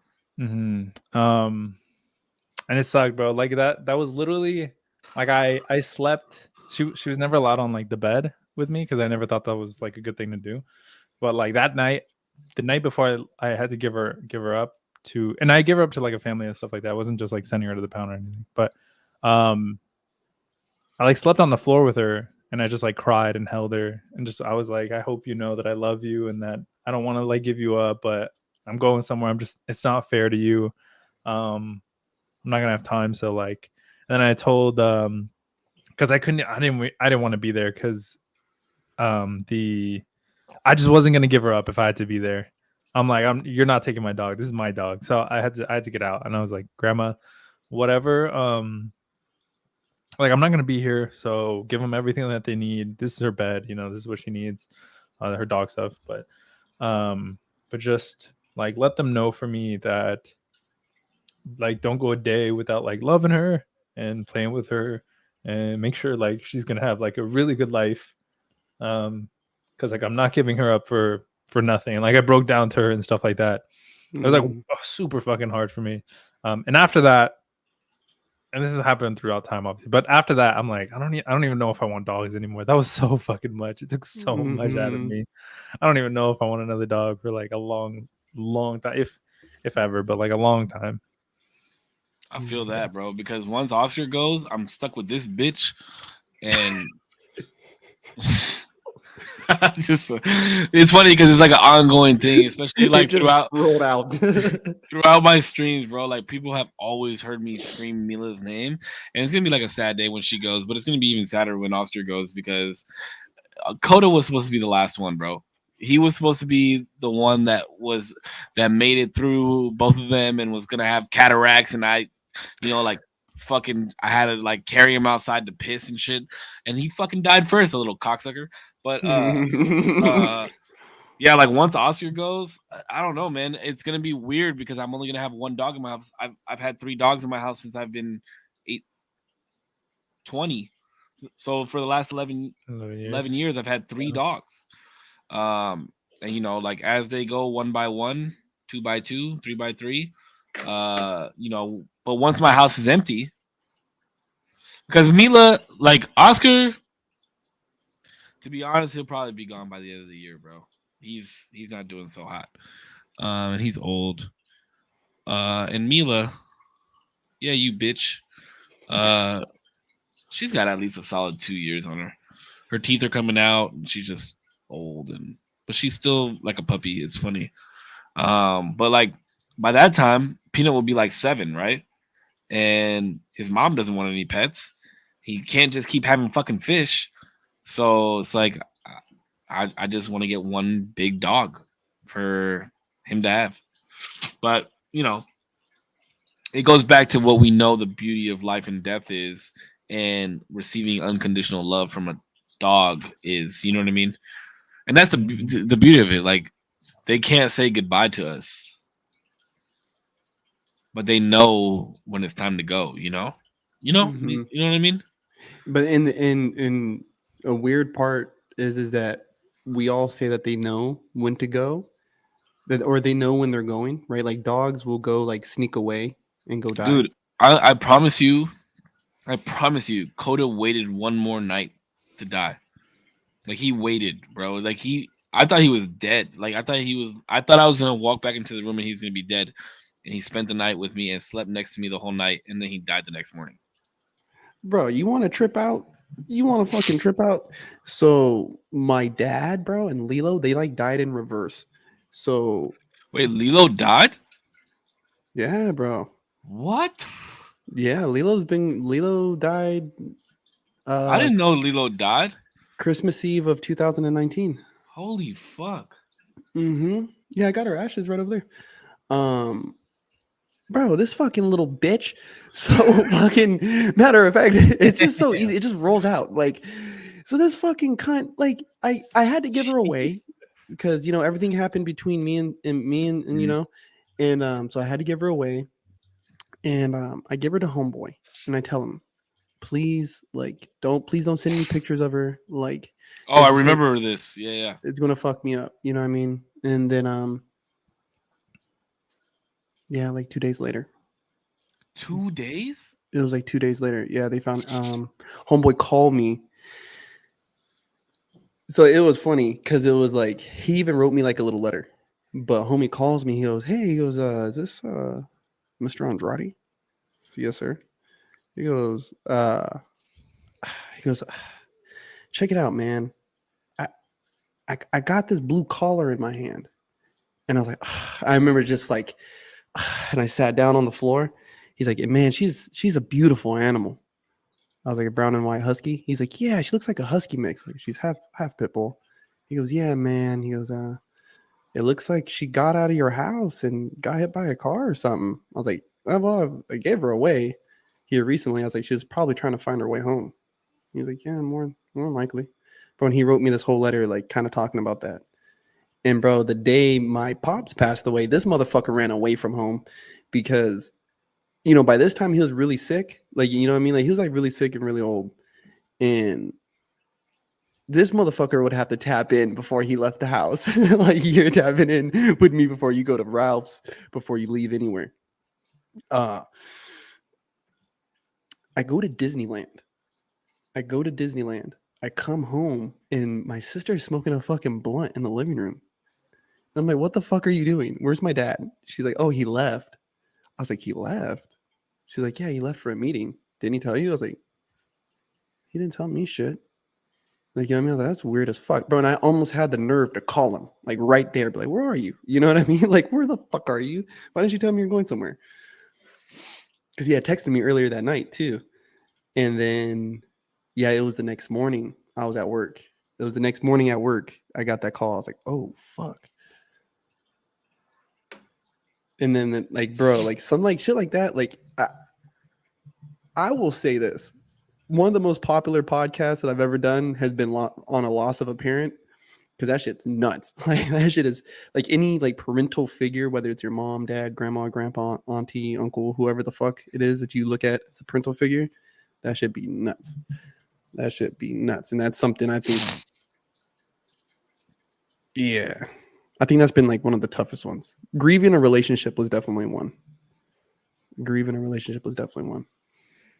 You know, and I thank you. There's been like 2 really hard relationships for me that I've grieved, and it's crazy because both of the first one. Salud. Thank you. The first one, I didn't even realize I was grieving, bro. Mm-hmm. Like that's how fucking crazy it was, and I had been with this person for so long, and I just like rushed into the next relationship, and like I didn't allow myself. I thought because I had gotten into the next relationship, like it was just gonna be like out of sight, out of mind type of thing. Yeah. Mm-hmm. And then the young lady that I was with, she realized that I was like drinking heavy, and I was just like, there'd be times where I wasn't myself, you know. And it's not like I pride myself on being the person that I am on this podcast, the person that I am when you meet me. Like that's who I am all the time. Mm-hmm. Like, even behind closed doors with a significant other or whatever, like that's who I am. I'm not like I don't change. And she would tell me that she would see like a little change in me, and that I would be not necessarily like angry in a sense of like being a dickhead, but just like a different energy, like a different vibe for me. And it wasn't until later that I realized like shit, I was still grieving my past relationship. And then when that relationship ended, that was fucking horrible, bro. I was like, I was willing to do anything to get it back. Like anything, bro. And I turned into somebody that I didn't know I could turn into.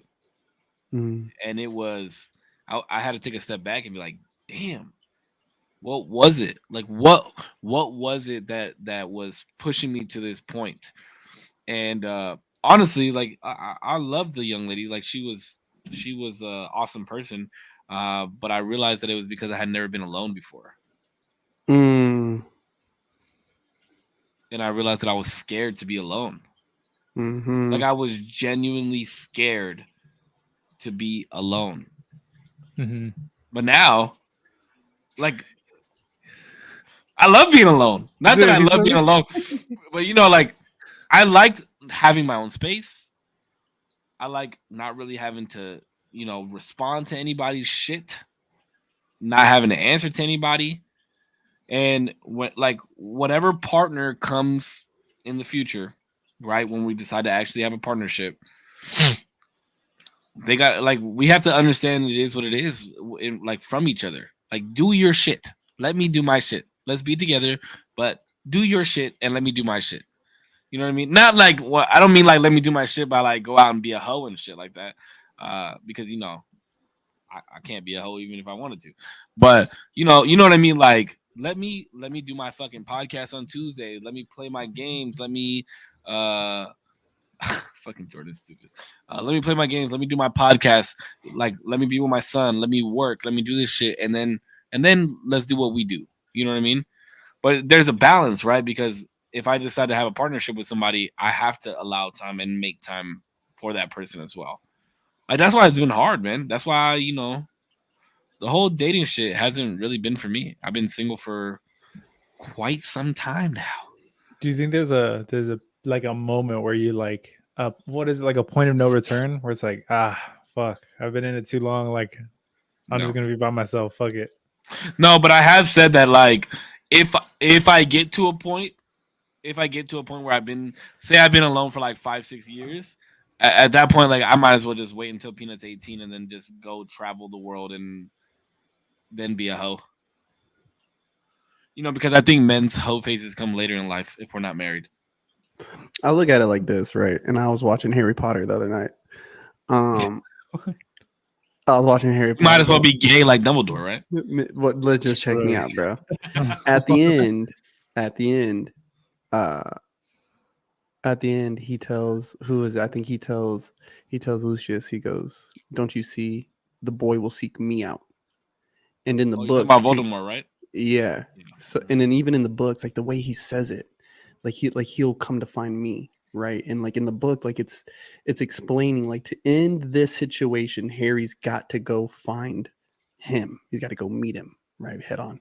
And it's like now considering everything, I was just telling the homies this, like everything I learned from this past when I was in is I see how far I'm willing to go for somebody, like really, like on a whole new level, like grown man putt shit, choir, dog. Grown man putt shit, right? How far I'm really willing to go, and that's cool. Like it just didn't land in the right spot, right? So now I got to know that somebody is willing to go that far too before I even entertain any shit. Like, you know what I mean? And yeah, like if these girls better tie me down before I'm 40, because when Elijah hits 18, I'm out. But don't you think, okay, when you say these girls better go that far for me, right? Mm-hmm. But like you getting to the point where you had to go that far was because you were pushed to a certain limit to have to go that far. Mm-hmm. So are you saying that you're going to push somebody to that limit to go that far for you? No, but I think that there is some telltale signs when you're talking to somebody, right, where you can already kind of see how far that rabbit hole goes about, really how down somebody is for you, right? And I think that the next time I decided to date somebody, there's going to be a longer, much, much longer and thorough courting process. What do you think? Well, that's one. I think that should be given. No, I'm saying like 3 to 6 months of a fucking process at least. Wait, for what? Of a like courting somebody, like dating and like getting to know somebody. At this point, I'm thinking it's got to be 3 to 6 months worth of it, bro. Yeah. Especially when you have a kid and shit. Fuck yeah, bro. We ain't going on 3 dates and you suddenly become my girlfriend. It doesn't work like that. Yeah, that 3-date rule's out, bro. And like a lot of this shit is just, it's out, bro. Like if I'm really not feeling reciprocity, you know what I'm saying, off rip, then I'm just cool. Like, yeah, I'm gonna give shit time to develop. You know what I mean? But we fucking grown out here.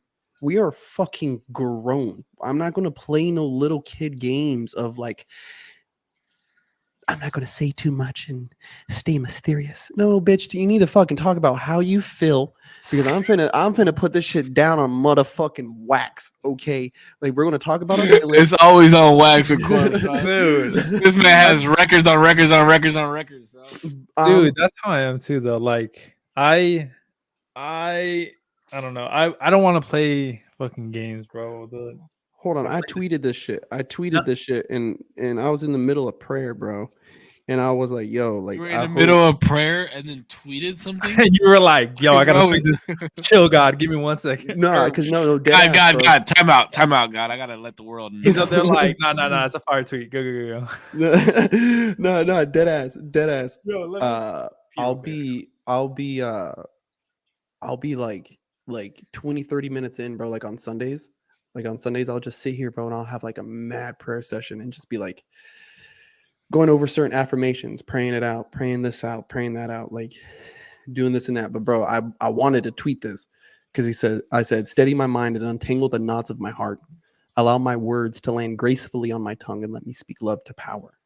Right. Okay. Like Bars. now. Bars. Okay, I have to go to that. I'm sorry. I wanted to hear it. Hold on. Damn, bro, he's had to pee more than I have to tonight. I don't think I've pissed. I don't think you've ever pissed a single maybe once. Like 2 or 3 times I think I've done that, but I've got a bladder of a champion. Yeah, I have the bladder of a child. I've had to piss since the last seltzer, and I'm on this one. Oof. I don't want to miss anything in this podcast. I might piss in a bottle, honestly. This hey dude, this bladder really kill a man. This thing right here is like a fucking humpback camel. But let me ask you this: do you think that well, I was gonna ask you a question. Because we said something about Hold up. pizza there. Nah, my homie.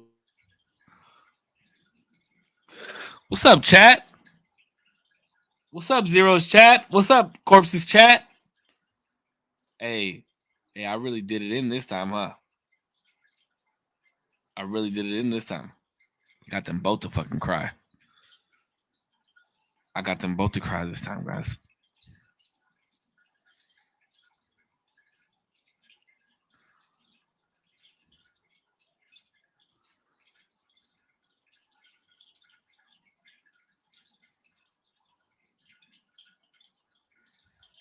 I don't cry. All right, fucking. Now we're talking about pussy. What's the subject tonight, boys? Oh, tell him it got heavy. Hold on. Tell him it got heavy. It got heavy. I hella have done a number. Where my tears at? I've cried enough. I cry a lot. I do cry a lot. I think it's okay for grown men to cry. I almost got there, but you know, I'm a stone face killer. Damn, dog, look at that dick. What? Look at that dick, dog. Hey, what are you putting in your hair to get the volume? Oh, God's gift, bro. I don't know. I literally just I wet my hair and then I put I usually like spray because if I put like wax in it or something, it'll fuck up my curls. Get the fuck out. It'll fuck up my curls for the No, I'm being dead ass. That shit looks stupid when I put wax in there. Bro, I want to see you. I saw you pulled up a photo of you with like shorter hair. You look so fucking good at that shit. Wait, what did you say? Say it again. Dude, your hair is fucking long, Cisco. Bro, you look so good with just like a shorter hair. Shit looks sick. Thanks, dog. But you know why I grow my hair out, right? Yeah, you were telling me you donated it, which is, I will say, really good cause, really good thing you do. Thank you. Yeah, I got nice hair. Might as well fucking give it up. But you know, if Frank was here, he would tell me that I have fucking. Actually, when Putch and I worked together, I think we both had man buns. Yeah, top knots. Yeah, we had top knots. Mm-hmm. I let my shit get long, boy. Yeah, this shit was hella long. Last time I cut my hair, my shit was like to right here. Mm-hmm. My shit was like damn near like mid my shoulder blades. Yeah, this motherfucker shit was long as that is fuck. long. Bro, yeah, but I'm about to. Braids. Wait, where the fuck did you see a picture of me with short hair? You showed me because I was like, oh, why don't you like cut your hair? Oh yeah, that's right. Yeah. You know, like, I'm gonna bring it back. I'll give it like 8 more months, and then damn. Sorry, I was like that Kevin Hart moment. Like, I'm 50. What did he say? He's like, I'm 53. Damn. Damn. God damn. Okay, what was it? I was gonna ask you something. Okay, so do you think that there's a difference in how far? Oh, do you think that men love harder than women in relationships? Yeah, that was my question. Hold on, give me a second. Sorry, I'm not going to pee or anything. I'm saying goodnight. Do men love go harder? Yeah, love harder, go harder, however the fuck you want to say it. Define harder. Well, when you we'll say your last we'll call it a relationship, okay? Mhm. Like you visually and like emotionally and like went out of your way to do more shit and seemed more, I don't want to say seeming more like hurt by the relationship. Makes sense because the other person could seem or could be hurt but just not show it as much. But like, do you feel like fuck, how can I explain this? Can you help me, D? Help me explain this. Do you feel like men love harder in relationships and go harder in relationships than women do? I think he's trying to say like invest, really invest. Mm, Yeah, okay, yeah, that's better. Invest. Yeah. I think like those are two different questions though, because like, No, think I don't. So I kind of see where you're going at, and like, I don't think so. I think that's more of a I think that's more of like a person to person thing in consideration to gender thing. You Because don't I've think had overall majority? Because I would say on a larger scale, especially over a breakup like that, I would say men more times than none are more hurt and take longer to uh that's a different. That's different. No, bounce back. I do believe men. If a man, so let's say everyone's been honest and sincere in this whole thing, right? And when people break up, I think men generally go through an emotional phase first before they get over it. You know what I mean? Where I think women will try to get over it a little quicker and then go through an emotional phase. Right. But yeah, that's like the common thing that happens. That's because I feel like Yeah, it's that's flipped. that, it's I situational. I feel like it's flipped only because I think dudes more common than not will get like forget what they have if it's like good, and then dip, and then they'll be like, "Fuck yeah, bro, I'm single," and then later they'll be like, "Oh fuck, bro, like she was actually sick. She would make me No, sandwiches." And it was but what good." what Corpse is saying is the opposite of that. Oh, I thought I heard that No, no, men no. would go through an Women do emotional that. phase Women first. do that. Women are the ones essentially who do that. They're like, "Oh yeah, single, woo," and then Oh, they're see, like, that's what I'm saying. In my experience, "Oh I've fuck!" seen Like, like I imagine I feel like the feeling is like men do that more of really? like I I think mean, so. I did that. I did it. I won't lie. I was with this girl for like 2 years, bro, when I first moved out here. Bro, and when me and her broke up, I turned into a hoe. For sure. Bro, I was hoeing. Like, I'm not proud of it, but let me tell you. Like, you know what I'm saying? And then later you're like, fuck.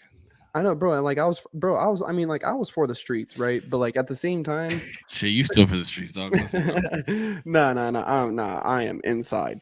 Um, there is a fucking like I'm gonna sound mad gay when I say this, Jeez. but Hey, I'm You gonna like dick. sound super corny, right? But Only- I just regret letting them having those experiences because it's like now when I talk to an honest girl, right? Like somebody I'm trying to be honest with, you know what I mean? that should be everybody. Duh.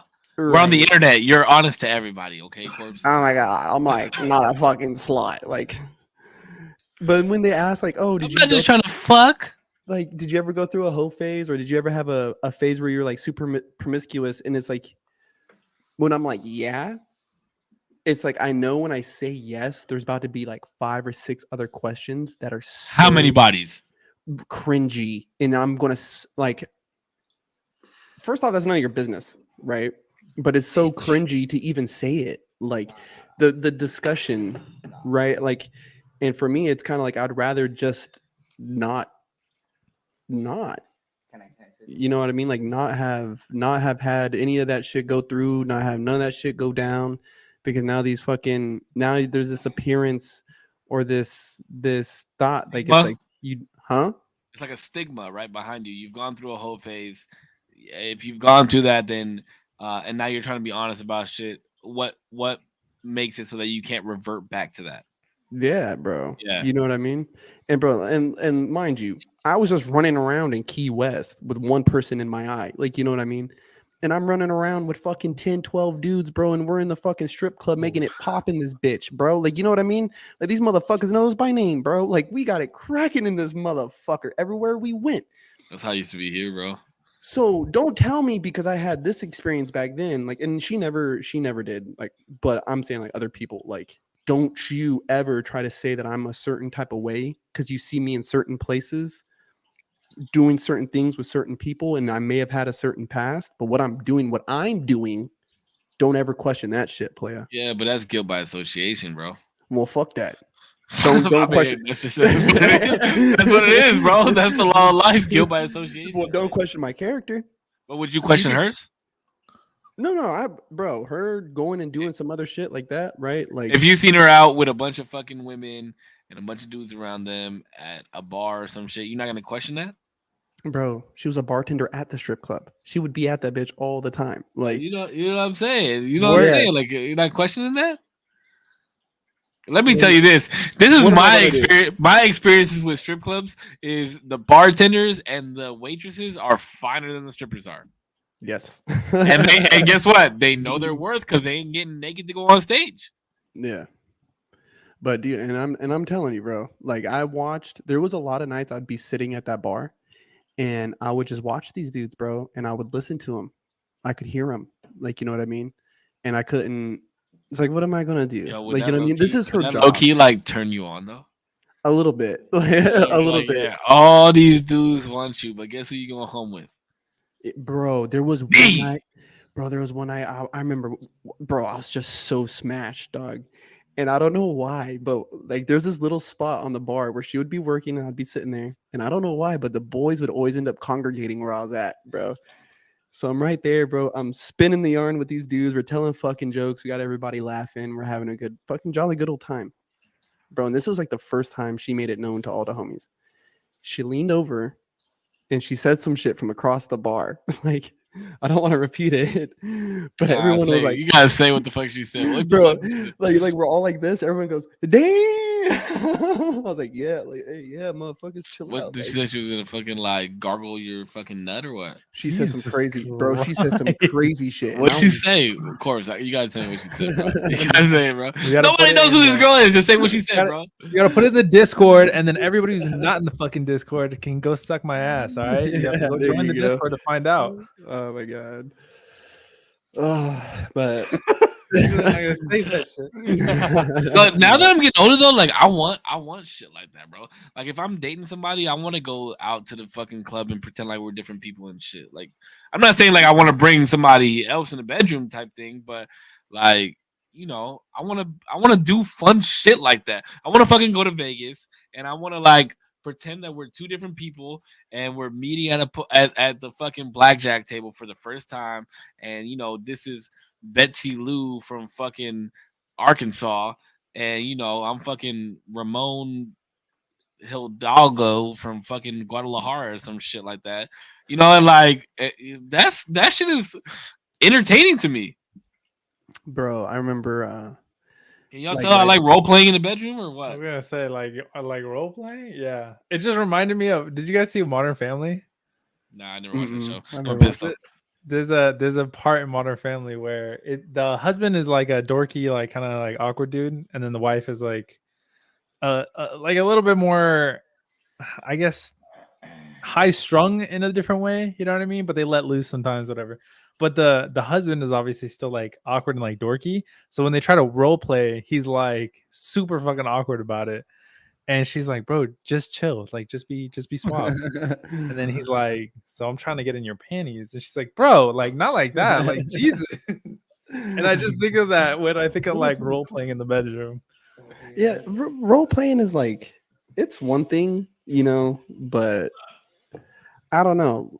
When I go out, like bro, even when I was there, like, and I would be at the bar, like she's working. So I would put my tab down with her, but I would fucking go here, bounce over here. I'd end up a quarter mile down the fucking street with my credit card still in the bar and wander my ass back. Like, you know what I mean? like I never felt like I was policed or like had to be around them. Fuck that. I can't have that kind of relationship or that kind of space, Mila. bro. I gotta have some kind of like freedom while we're out and about. Like for sure we're walking in together and we're leaving together. But while we're in this bitch, go dance with your girlfriends. Just don't be letting nobody touch you. Like, you know. Did you guys hear about Chance the Rapper? No, what happened? No, I haven't. So supposedly, I guess he had like Oh yeah, he was dancing on some girl up in like Barbados or some shit, right? yeah, and like his wife was about to divorce him. Okay. Well, Like over that, or like as it was happening. Well, I guess a video surfaced and went like but he uber was viral. like, he was grinding the fuck on this girl too, bro. like I thought- freaking. Dude, I thought you were gonna say something wild, like, dude, they got out of the club and there was poop all over his fucking van. I was like, No, "God, dude, his wife was Jesus." about to divorce him. Like, Nah, he was like grinding on her though. would you but- divorce your wife? Would Nah. you divorce your wife? But here's the thing, right? Okay, so I'm like, this was actually a thing of mine in the past because so it was like so it was a ex partner of mine and then her brother or who she considered her brother. They were like best friends, blah blah blah blah, blah right? No. Dude, I was right at Korpsx. He's gay though, like extremely gay, and Until I know he him and I wants love some him. pussy, No. then he's straight. He's like, no, you know, I never really tried. Let me finish the story. I though. know No, that. he's legit gay. Like he's gay as fuck. Like he's about I'm to get just married kidding. to I'm a just dude. kidding. Like legit. And it was all fun. Like we were on a party bus and they were dancing together, right? And it was like careless fun, right? I knew that. It was just like whatever, dancing. But if you're my girl, there's no fucking way you're rubbing your ass on another dude's genitals. I don't give a fuck if they're fucking the prince of being gay.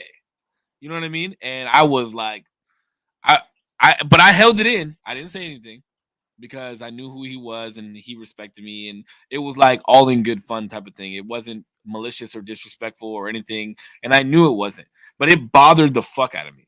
Mm-hmm.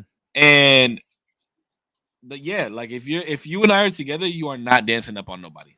No, absolutely not, dude. Are you tripping? You want to go dance? Throw your hands in the air like you just don't care. Raise the roof like Cabbage Patch type of shit. Cool. Be my fucking guest. But there is no way, not a single way that you are grinding your ass on another dude's dick ever if we're ever together.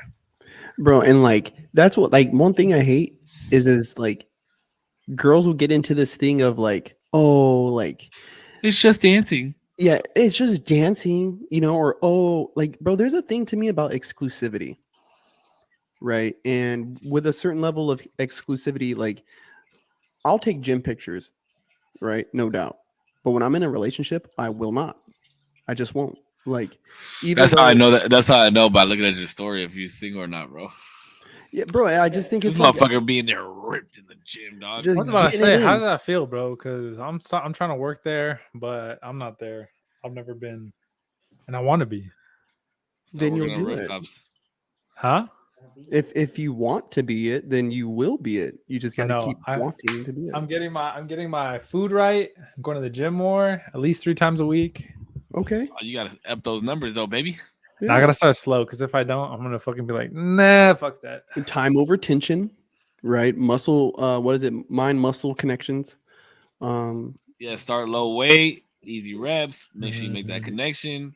Yeah. You know what you don't know, and you know what you can't lift, right? Like, Mhm. Yeah, don't be so- ego lifting. I was doing Yeah. that this last time in the gym. I was like, I know this is a fucking low number, and last time I know I was doing like higher, and I'm like, but this is what I could do right now. This is like Yeah, good become- reps. These are good. Bro, fucking let me reps. tell you, when I was like yoked, I was doing like shoulder presses, like 120 shoulder presses. Now I'd be lucky if I could do 30. Yeah, bro. It's humbling when you go from like Fuck yeah. shit like that. Bro, I'm like 195 right now, like pure fat from drinking so much. I was 187, like ripped. I was eating 6 times a day type shit, bro. Damn. I never showed you a picture. I think you did, but I didn't know you 6. That too. I'm figuring out my food, and I want to like start because I know you were showing me that you were meal prepping, save, and I want to like start cooking lunch. I made Because right now, fire ass meal preps, bro. I make Bro, fire right- meal preps. right now I'm doing my weight loss thing that I did, and they're just like sandwiches. But I'm like, fuck, this is lame, bro. I need like food. I'm I telling need, you, like, I'm about to give you the chicken recipe. and- I'm giving everybody the recipe right now that listens. The shit that I make, right? The shit that I like, I could eat this all the time. Philly cheesesteak bowls. This is what the fuck it is. You make white rice in a rice cooker, okay? Then you get some ground turkey. You get 93% lean, 7% fat. You make that shit down. You put garlic salt, all season salt, regular salt, pepper, and then you put Worcestershire sauce. Mix that shit up. Sure things. Then you cut up some bell peppers, cut up some mushrooms, cut up some onions, season that shit with all the same shit, the sauce and everything. And then you mix it all together. You put one slab of fat-free fucking provolone cheese on the top and mix it with 2/3 cups of rice. Mix that shit all together. Meal prep. 6 grams of meat. Or 6 ounces. My bad, not 6 grams. 6 ounces of meat. That sounds pretty good. He said that's nothing. It's like not a 6 lot. grams, like, It's not a lot. Yeah, it's 6 ounces of meat, bro. Mix that shit up. That's a meal. Eat that every 3 hours. You're good to go. Wait, because the thing is, I'm like focusing. So right now, I have a sandwich. I already know how much it's going to be. I think it's somewhere in the neighborhood of like 230 calories. It's like super, super low. That's nothing. It's literally nothing. But that's what I'm saying. Like I know if I like snap back into it, I could lose a lot of weight. But I know eventually I also want to start building muscle, and that takes a lot more protein. And so I know I'm gonna have to change it up once I get Well, it takes there. a lot But of right carbs now, too. You need right your carbs now, too, bro. I need to like lose all this fucking titty. You Okay. want to know my cigarette? About my cigarette? My secret? when I was at 187, like big, I was like muscular, bro. And my secret was I would go to the bar 2 times a week after the gym. I would stop in the bar. I would get 2 beers and a shot, and I would get a burrito. 2 to 3 times a week after the gym, because I would go to the gym at 11 p.m. And then on my way home was a bar and the taco shop, and I would get 2 beers and a shot from the bar, and then I would go pick up my burrito, eat my burrito when I got home. bro, Jin Korean barbecue. When I was going to the gym back in like 2000 and like late 2015, early 2016, bro, I was going to the gym maybe like 3 times a day, bro. And I was working at Jin That's Korean crazy. barbecue, bro. Really? I was eating there twice a day, and so I was just eating potato salad and fucking slabs of fucking beef Dude, meat. tongue and beef Yeah. belly, bro, just smashing, dude.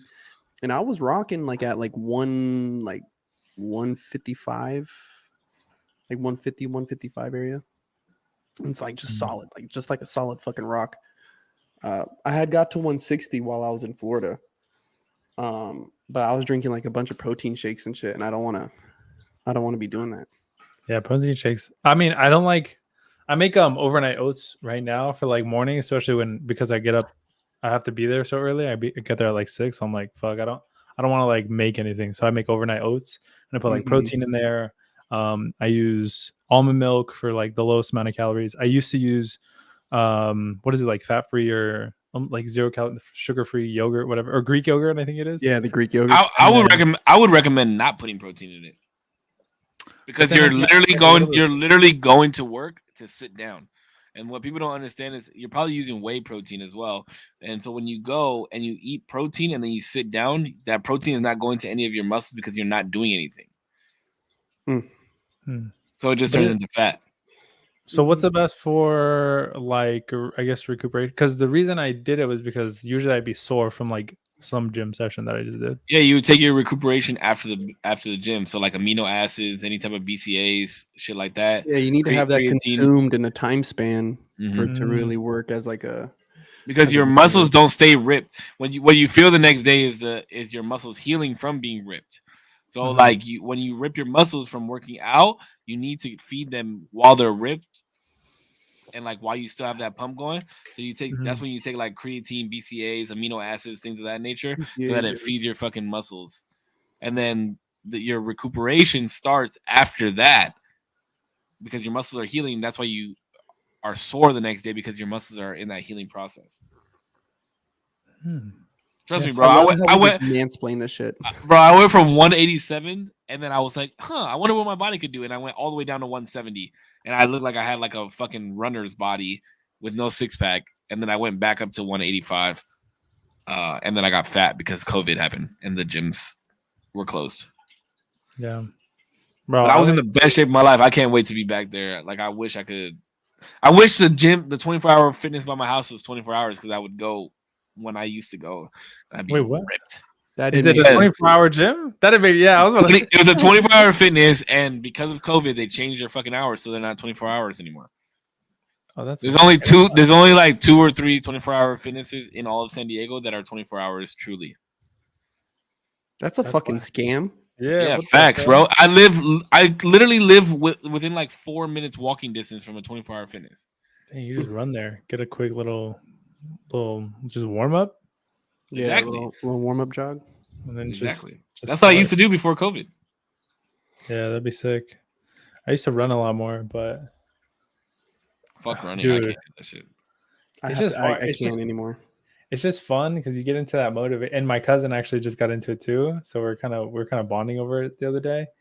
And I was like, bro, deadass. I used to put in some like Jordan Peterson, like dig deep, like not dig deep, but like you can do so much more than you don't understand. And that would get me through the last fucking little bit. I'm like, should be Yeah. fun. That shit was fun. Bro, there was a minute where I was running like 3 miles a day, bro. Yeah. And Fuck that. I could never. Took bro, me 30 minutes. bro, I'm telling you, hitting like 7:15, 7:20 on Like, the fucking miles, bro. Like, you know what I Fuck mean? that. On a treadmill or like free That's running? fast. On a Free run treadmill. On a treadmill. On a treadmill. Really? See, I can't run that long. 2, during COVID, I try to go on runs. Like my boy Gabe and I, who's gonna be on the show next week. He started doing like this. He was training for a marathon, and so I was like, "Fuck it, I'll start like running with you." But like I'll do because we had this app that would like show how much we traveled because I would do like lots of walks. I would walk like 3 miles a day. And then so I decided that I was gonna go for a run one day, and then I'm like running out of my neighborhood and onto the street, and like all these people are looking at me, and then I realized like, bro, you can't run like that in the hood because then people think that there's something wrong, like something's going on. Oh But man, it also takes a lot of time too. Like it takes a lot of time for me to build up to like that, like 3 miles a day I was doing.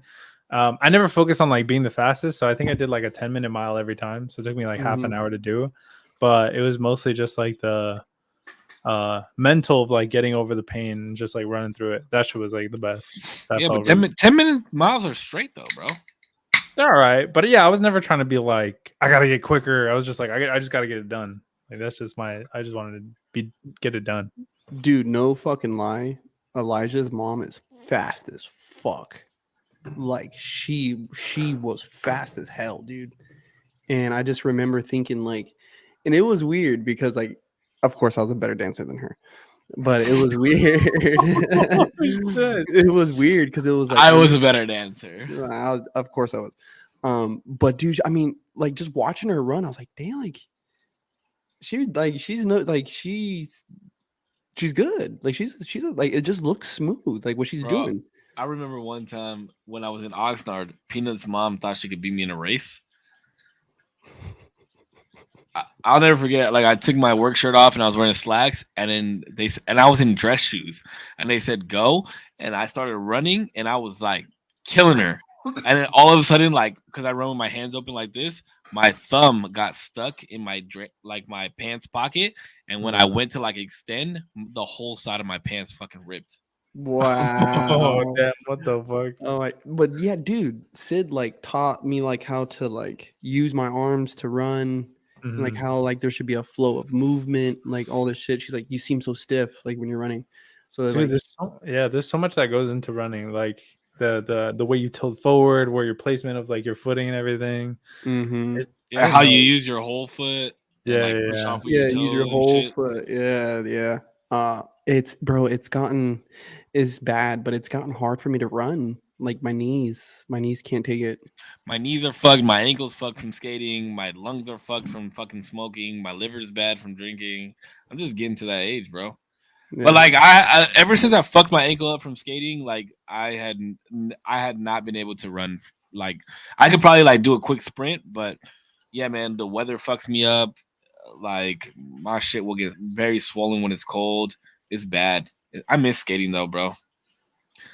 If there's one thing that I ever regret not continuing, it's definitely skating. Mhm. I miss that shit, man. I was so fucking dope. Bro, honestly, like one thing I wish I would have really followed was photography. Like I got into it a little bit when I was younger. And I remember we had like a school project like 8th grade to take pictures. And me and my buddy like went around the school and took a bunch of pictures, and some of them got submitted into like the county like art exhibits and shit. Some of them got submitted, and it was really cool. And so like I remember like um that early validation, I guess. Like having tried it just for the first time and being very validated for what I thought was cool, like, you know what I mean, or what I thought was artistic. To have that really early on was really inspiring. And I do like I try to take like artsy photos when I do take photos on Instagram and shit, but whatever. Yeah, I can't. I try to get into photography too when I was doing graffiti mostly. Um, honestly, I have this like cool idea for like a film of just somebody following a graffiti artist for the night but there's no words. Like there's never words exchanged between the whoever's filming and the artist, and they just follow them like go to these certain places so that you can see how and what like graffiti artists see. I've always wanted to do it, like since I was like 19 or 20. Bro, that would be sick. Just And it's filmed in black and white. Oh, that would be sick as fuck. Bro, and it's just sick too because so many people like I've climbed the side of freeways, I've climbed the side of buildings, blah blah blah. So it's like people ask, like, how did they get up there? It's like, motherfucker, they climbed. Like, what do you mean? How did they get up there? There's shit that they made, and it helped them climb the side of this thing, dude. Or like, you wouldn't believe. There's like little shit that I see on the side of a building. I'm like, damn, that building is very easy to get up. Yeah, I mean, I probably couldn't do it now. I mean, I might, but I probably can do it now. But like yeah, that dumpster to that electrical box, all I Yeah. got to do is just jump and grab the ledge, and I'm up. Like, yeah, there it or is. like look at the way the poles are separated from the wall just a little bit. Like you can just put your feet on the wall and like shimmy up with your hands, that type of shit. Bro, there was a minute, bro. I mean, dude, there was a minute when I was like 18. I remember my like whole paycheck would go to fucking getting cans and shit. And Do you there spend was money on paint? I never spend money. I would only spend money on paint if I was going to like do an actual production for somebody or like go like do an actual production. But I would never buy paint. I bro would always Montana wreck that shit. cans, dude, streaks, this, that, and the third, bro. We were coming up tips. And I just remember you give me Pocket can, yes, pocket sir. Montana The can. little I Wait, still have the. how would you get your cans? I was stealing. Oh, gee. I was Yeah, bro. paint pens, paint markers, all that shit, all the shit that we did to like paint canvases, like the one I have up here. Before they lock the doors at fucking Target and shit, before they lock the doors at fucking Walmart, like, dude, you could just grab them just by the armful. I would throw them in my bag. We'll walk out, or if we ever did pay for them, like if we got Krylon cans and shit. Krylon cans were like $4 a piece, but they had 99-cent cans. So what we would do is we would like just take X-Acto knives and cut the barcodes off of the dollar cans, and we would stick them on the Krylon one. So we would pay $1 for $4 cans. Mm-hmm.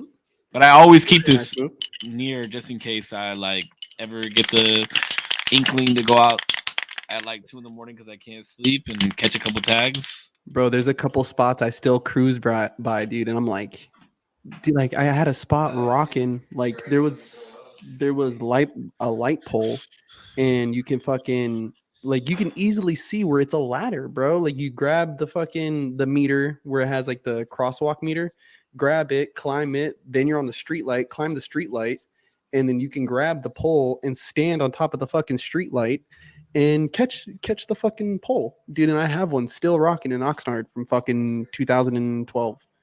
Damn. It's been there 11 years, bro. And I've been having the itch to get back out in the city just one more fucking time. Just So, Zero, one have more. I ever shown you my any of my art? You I don't did. think so. You Did did. you? You showed me some stuff. You showed me some Oh. stuff way back. I'll post Wait. some shit in the Discord real quick.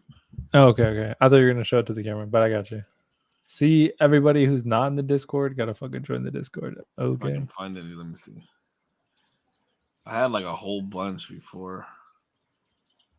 But yeah, bro, we used to just fucking paint like crazy, dog. I got paid a couple times to do some shit. Let's see.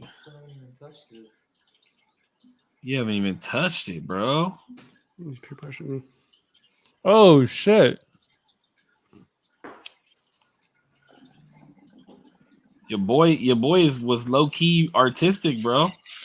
Dog, We were that doing, shit like, looks sick. Full productions. Dude, I can't even imagine. But it was tight because that blue and light blue piece that I sent, like Yeah. that piece, I actually got paid to do that one. Oh my god. How do you get like do you guys use stencils or anything? No, okay, that's a funny story. So I'll never forget. We went to go paint one time, me and my boy. I'm not gonna say who it was because if he ever listens to this, he'll hate that I'm telling this fucking story. And so you practice getting your lines like that, and it's a lot of painting over with different colors and shit. And I remember we were painting one time, and he pulls out this piece of cardboard, and I'm like jamming, listening to music, and I'm painting, and I look over, and I see him with this like piece of cardboard, like painting his lines. I was like, "Yo, what the fuck are you doing?" He's like, "Oh, I'm like getting my lines straight." I'm like, "Man, if you don't put that fucking piece of cardboard down and learn how to get your lines straight, like what the fuck are you doing?" You know, that shit was fucking. It was fucking hilarious. That's probably what I would do if I'd be like, bro, what? I could just do this. No, that's cheating. Yeah, that's always been considered cheating. That's cheating, bro. I have more, but those are the ones that I'm willing to show right now. But yeah, bro, that was my life. I would live and breathe writing graffiti. I miss it so fucking much. So No fucking respect, much. yeah. Appreciate that, bro. Thank you. All right, well, we hit the 2-hour mark, baby. Y'all already know the deal. I already know. You got company over. I got a show to watch. I know this motherfucker has to wake up mad early because he's gonna be at work tomorrow. Who? You Not off tomorrow? I'm off tomorrow, baby. Yeah. Oh, that's right. You're off Tuesdays and Wednesdays. Mm-hmm. Oh man. That's Hey, why I'm not are you rolling with Colin and I on Friday or what? Is it this Nah, Friday? I think yeah. I can. I think I could probably swing by. You're probably just gonna sit there for a little while, but I'll probably pop in for a bit, but I don't know if I'm gonna stay the whole time. I'll watch you guys though. for sure.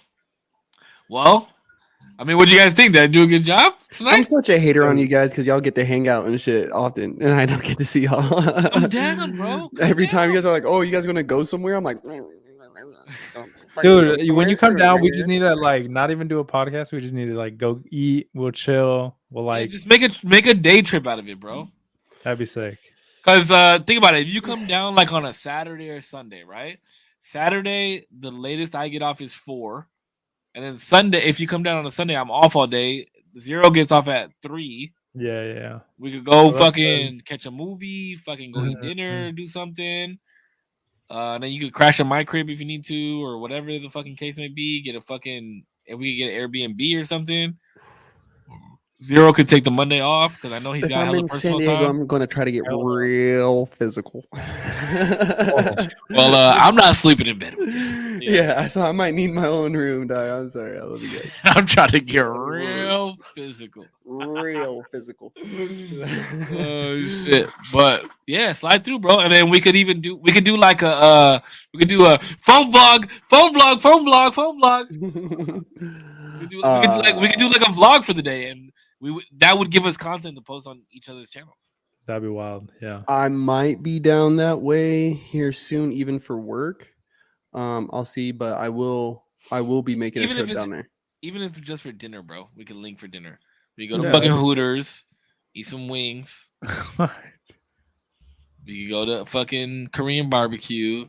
Korean barbecue would be good. We go to the beach and fucking hold each other's dicks while we watch the sunset. Yes. Well, I'm trying to go down to some of the powwows down there too, and compete. There's hella powwows, Sequan, Mhm. Verona, Viejas. We got, come on, bro. We got all this shit. Come out on, here, my bro. G. That's where my people are from. We're from the 619. My people. Yeah, from La Jolla. I know. Mm-hmm.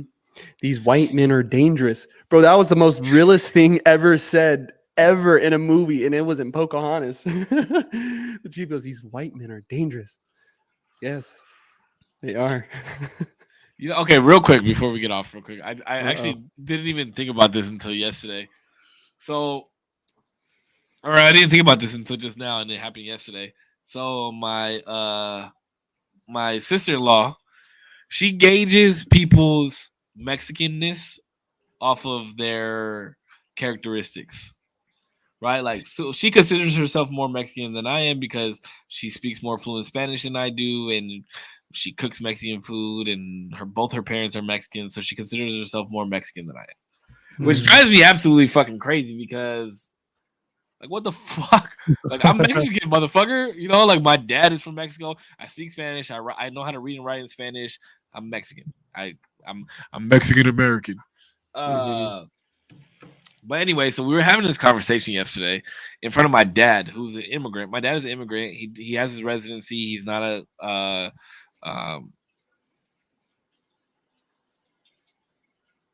what is it called?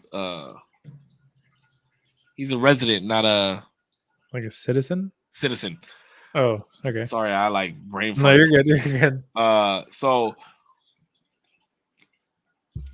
she brought up something about how Florida is like taking away DACA and like trying to make it harder for illegal immigrants to stay here. And her and I got into a discussion about it, and I was like, "Well, yeah, like they're illegal, like they're not supposed to be here, you know, like that it is what it is, you know." Mhm. And we were having the conversation in front of my dad, who my dad's family comes here sometimes illegally to send money back and this and that and blah blah blah. So the question that was asked to me, like, oh, okay, well, if one of your family members, like your uncle or something, that was here illegally, if they got deported, wouldn't that upset you? And I'm like, no, what the fuck? Like, they know the risk of being here from being illegal. If they get sent back, like, that's on them. They chose to come here illegally, so that's the consequence that they have to deal with. I was like, look at my father. He decided, like, he came here illegally, got deported, and then what did he do? He came here legally because he knew that's what he had to do in order to have kids in this country, and he had me in this country, so I have to follow the rules of this country. And it was crazy because I've never really talked like politics in front of my dad before. My dad like speaks broken English. Like, he can speak English, but he doesn't speak English well. And my dad's been here for like 35 years. And it was crazy because he agreed with what I was saying. But to her, would she consider him more Mexican than you? Yeah, because he was born in Mexico. He's Oh, My dad's Mexican. Mexican. Yeah, He's he's OG. Mexican. Well, you know, I'm just asking. He's not even Mexican American. He's Mexican because he just has his residency here. Mhm. Like, My he has to guy. renew his green card. And it was interesting because the way that I explained it is because my father came to this country to give his kids a better life. Like, we have to abide by the rules of the land, right? Yeah. Like, it was not like we're in Mexico and we have to abide by those rules like how he does if he goes back to Mexico. So if the rules of the land say that you can't come into this country illegally, or if you do come into this country illegally, like, you have to deal with the consequences if you get caught. And then Yeah. my dad even said, he was like, yeah, if he was talking about me, if he was driving and my brother was in the car with him, like, not only would my brother get deported, but like he would get in trouble too because he's quote unquote harboring an illegal alien. And I was like, yeah, that's how, like, I would get in trouble as well. Like, Well, I kick it to you like this. he can agree with me. There's a reason that I don't get mad at cops, right? is they're playing the same game. We're all playing the same game. As long as you're a clean cop playing the game, you bust somebody. Why am I mad at you? Why am I going to be mad at you? If I'm slinging drugs and you're a clean cop, now if you're a dirty cop and you like set me up, that's different. because now you're playing the game and you're double dipping. You get what I'm saying? But if you're a clean cop, whatever, right? You're just playing the game. So if you're going to come here, no matter where you're fucking coming from, to me, if you're going to play the game, you're playing the game. You get caught, right? Why can't two things be true at the same time? I can still be sad. I can still be sad. I can still be mad, frustrated that this is happening. But why am I going to be mad at the rules of the game? It's the rules of the game, bro. Like, you know what I mean? I Fuck agree. it. If at first you don't succeed, pick yourself up and try again, dude. Like, And try again the right way. or yeah, I Well, encourage. that's interesting that you said that, because so when Peanut was born, I thought to myself, like, I'm gonna have to teach him to be around society differently because he's Mexican and black. Mm-hmm. And then I started thinking to myself, like, fuck no, that goes against everything that I've ever stood for, because I believe that there is good in society, right? Especially with when it goes around cops. And like Peanut, every firefighter that he sees, every ambulance, every police car that passes by, he always waves to them. So I asked him the other day, I said, son, like, what does the ambulance do? Like, what do the people in the ambulance do? And he says, oh, well, like, they help us if we're sick or if we're in trouble. Like, they help us. They take us to the hospital. And I says, okay, so what do firefighters do? And he's like, oh, they fight fires. Like, if a house is on fire or something, then they put the fire out. And then I said, what do the cops do? Like, what do the police do? And he said, they take the bad guys away. Mm-hmm. Mm-hmm. So if he continues to have that mindset growing up, I don't have to teach him anything. Mm-hmm. I don't have to, as long as he believes that police are here to take the bad guys away, and he knows that he's not a bad guy, he has nothing to be afraid of. Mm-hmm. What reason do I have to scare him and fluff him up and parade around like these people are going to do something bad to him? I might as well make him scared of the whole world. Then, if that's the case, I might as well make him scared to go to the mall. I might as well scared to make him go to church. I might as well be scared, make him scared to go to school. Like, yeah, it was just crazy when he said that to me, because it was like an epiphany. Like, I didn't teach him that. Yeah. I did not teach him that. I did not tell him to There's say an that. installation. There's an installation of fear of the men in blue. Like, you know what I mean? For sure. There's an installation. And I don't want to ever teach my son that he needs to be afraid of the cops. Like, you know what I mean? Like, if anything, he needs to feel relief when he sees a police officer. Yeah, but a lot of things, well, in our case, right, not to be a dickhead about it, but like, your son is a lot more fair skinned than my son is. So, Yeah, like, in this day and age, people of his skin color believe they have more to be afraid of than those of your child's skin color. You know what I mean? Yeah, but crime is crime. You know what I mean? I agree. No, I agree with that 100%. I'm just saying, like, from a societal standpoint, Mm-hmm. people would look at both of our kids and be like, yeah, his kid has way more to worry about than your kid does. And I don't believe that to be true. See, and even like so my sister, right? My sister Emma has two kids who are fairly dark skinned, right? Because her boyfriend is black. And I think he's like part native, but for sure, you know what I mean? And she has a strong stance about her whole thing with police brutality and all this stuff. But at the same time, if I could ever tell her something on the back end, it's always just don't teach your kids to be scared of them, right? Like, we need to teach these kids that there's just people who make mistakes, right? Like, they make mistakes all the time, right? We make mistakes all the time, right? Now, when they get older, right, we should maybe have conversations with them with okay, how do you think we change these things? You know, I mean, if these things are the things that concern you, these are the things that you're asking about, how do you think we change these things? Right? And get them involved in fucking the local policy and shit of their cities. I try to stay up to date, like, with shit that's getting passed in the city and what they're trying to allow in the county and blah blah blah blah blah. Like, I try to stay. Let me tell you, I was happy as fuck when California passed that jaywalking is legal. Yeah, because that's a stupid. I got a fucking ticket for that when I was like 17. I was pissed. Bro, it's an archaic, like, what do you mean jaywalking, dog? Like, it's to me, it's like you're running your own risk. You want to jaywalk, you get hit by a car, you're fucked, right? Yeah, but I mean, essentially, it's the same thing as running a red light, right? Yeah. Like, you don't do that. So I can see why that is a law. But it's Mhm. like if I'm in the middle of a block that's fucking a mile long and I gotta get to the other side of the road, like you're gonna tell me that I have to walk half a mile down to the crosswalk, cross, and then walk another half a mile back? Back? Fuck Yeah, that shit. no.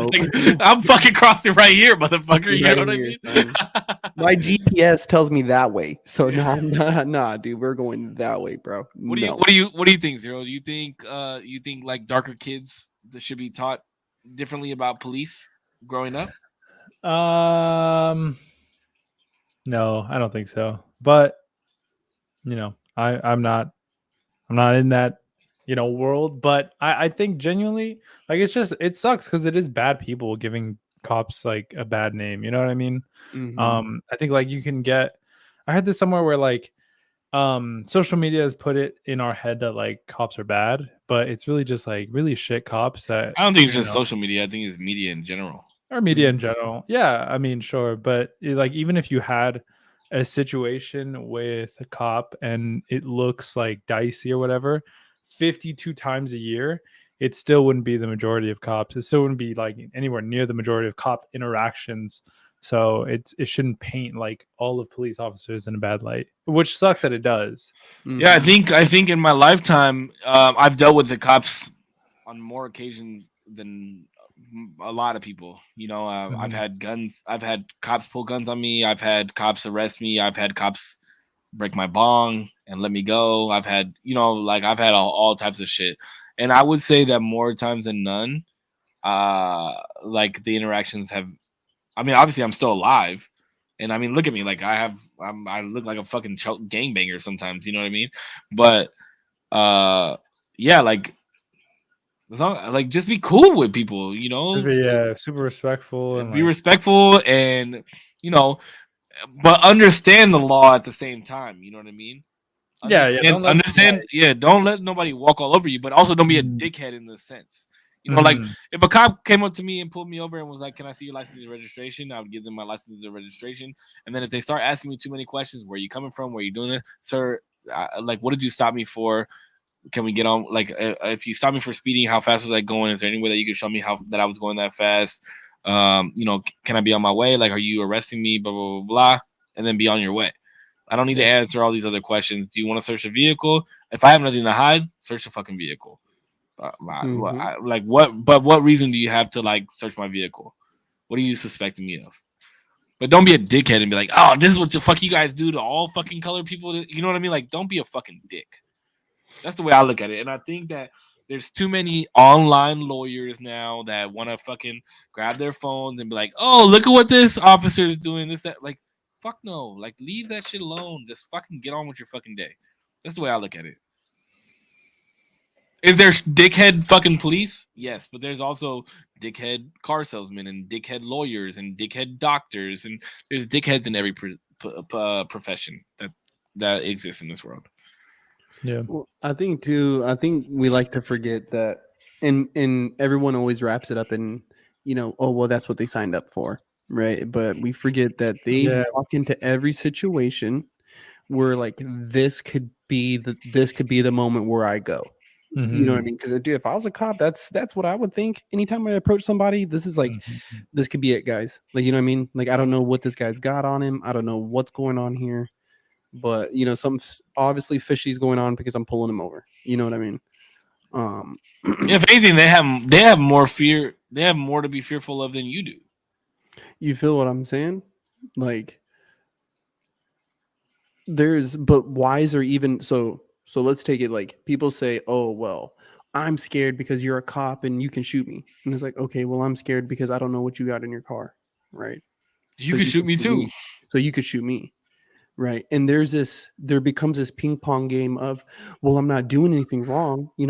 I only ran the red light. Well, you did something wrong. Now I have to see, and cops are trained to see past the stop, or it's called like past the stop. So they stop you because you ran the red light. But why did you run this red light? What's going on here? Where are you going so fast? That's why. Where are you going? What happened? You know what I mean? They want to see what your reactions are, how you start moving around, bro. Like that's how they pop the trunk on a fucking traffic stop. That's how they end up popping the trunk and find a fucking brick of cocaine. Like, you know what I mean? Yeah, Or but that in that same sense, I think that's why police have to go through more schooling. I think they have to go through more psychological training. I think they have to go through more psychological evaluations. I don't believe that the police are bad, but I believe that there's not enough uh, Preparation. preparation for I, what I think that too. can happen. I don't think that the police should be defunded. I think if anything, the police should be funded more, yeah, they need to be refunded. refunded, and Yeah, be they need funded more more so that they're because at the end of the day, the police like you could hate the police all the fuck you want, but if somebody gets shot on your fucking porch, who the fuck are you calling? Not Ghostbusters. Exactly. You know what I mean? Like if somebody breaks into your crib, who you calling? So it's like there needs to be more funding so that the police can be more educated in that psychological mindset of after the stop. How did we get here? I have I no don't idea. know. I Oh, we were talking about illegal immigrants with my dad. Oh Even yeah. before that, we were on a good one. That was good. What a great fucking show, bro. It was. I'm so glad that I prefaced the route of the show the way that I did because, boy, I got both of y'all emotional and like we did. I think we put on a show. Honestly, I think this was a great fucking episode. Yeah. I can't wait to see how it does, dude. I'm telling you, it was good. It was really good. I think Totally it was a good. great fucking show. I'm really sad that Zero's not gonna be here next week. Bro, I am But too. but in that same sense, I'm really glad that my boy will be filling in for him next week, and Zero will be able to like come back and watch the show and see because right now I know that we all watch the shows back, right? Like I watch the shows and I listen to them back so that I have like a feeling of what it sounds like for both aspects, right? Like watching and listening. But it's gonna be cool because you'll be able to watch like mine and Korps's interaction with somebody else that's not you, and you won't have a bias because you're on the show. Does that make sense? Yeah, I won't be like, well, yeah, Zero's fucking right. What the fuck? Zero's never right. You fucking snowflake ass PC. Like, bro, why the fuck is Save like arguing so much? Can't you not see, bro? Can't Zero got you the see? Nah, just Um, yeah, it'll be super fun to see. And I'm gonna pop in. I'm gonna pop into your guys' stream so that way I'll be here in and out. I won't be here for the whole time probably, but I'll definitely watch it all the way present. back. Zero, does your family know you do this? My mom actually she watched the episode where we were arguing about balance, and she was like, bro, I was gonna comment something because I was like, what the fuck is he yelling at you? And I was like, Jesus. I was like, listen. I was like, I know we're arguing, but me and him, like, it's all love. Like, at the end of the day, we're not mad at each other and nothing. She was like, "What the fuck is he yelling at you? Like, doesn't he?" And I'm like, "Chill." Yeah, your mom was mad at me, huh? Mama Zero on that ass. Well, it was just boy. like I literally typed. I was like, "Whoa, Mama Bear real came out right there." Jesus. Well, Mama Zero, just know that I have a lot of love and respect for your son, and that's the reason that we keep doing this, right? Like, it's all love. Like, we it's okay to disagree. No, It's, yeah. sometimes I just get a little loud. I think she just got like yelling, son. Oh no, this is fucking. She got primal right there, and I was like, chill. Okay, it's all good. We're chill. Well, you can show her this and just tell her that I love her. She raised a great son. Like, yeah, I got a good kid. Yeah, she did a good job with you. Yeah, but I mean that's funny. That's funny. That's what I don't think my mom or my dad knows that I do this. Maybe I'll have to have them sit down and listen to an episode. Well, Dad won't do it, but Mom. Actually, we fucking cuss too much, and my mom doesn't like when I cuss. So I hope my mom never finds this podcast.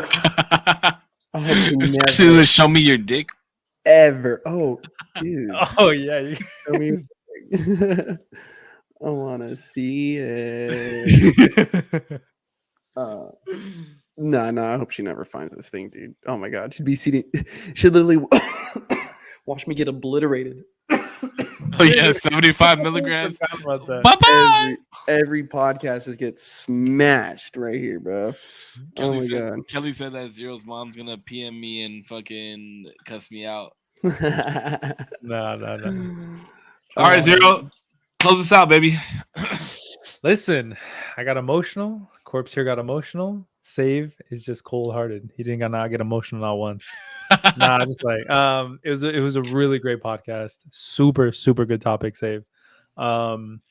Hey, I that's hope thanks to y'all. That's thanks to y'all.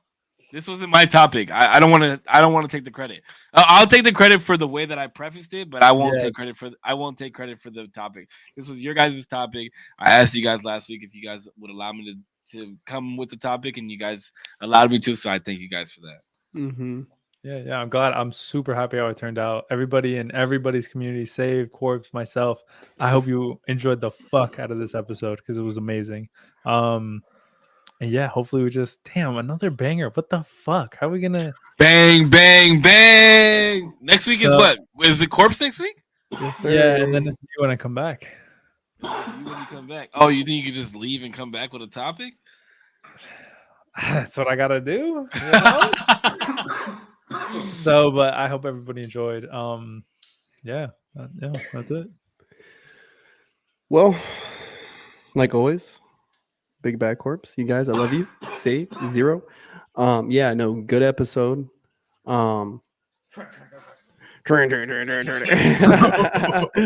It felt good. See, like it's all jokes. Like, you know what I mean? And I hope everyone always understands that when we're talking about stuff, yes, we might sound cold-blooded or cold-hearted or whatever, but like I hope you really see like underneath all these opinions that there's people there. Like, you know what I mean? Like we're people and we just have these very crude way of thinking, and we're here just talking about it. Like, you know what I mean? So that we can kind of shine light onto this shit. You know what I mean? We might be wrong. We're not opposed to it. Like we're not opposed to being wrong. And bro, and that's one of the things that I love like about this is because me and Cisco's at like a similar age. You're younger, so I get to hear like a younger perspective on something that I used to look at. Like similar problems, I used to look at them a certain way, and you may even look at them that way or even different. Like, you know what I mean? And it's just good to hear such a different contrast because it shines light on my ignorance. You know what I mean?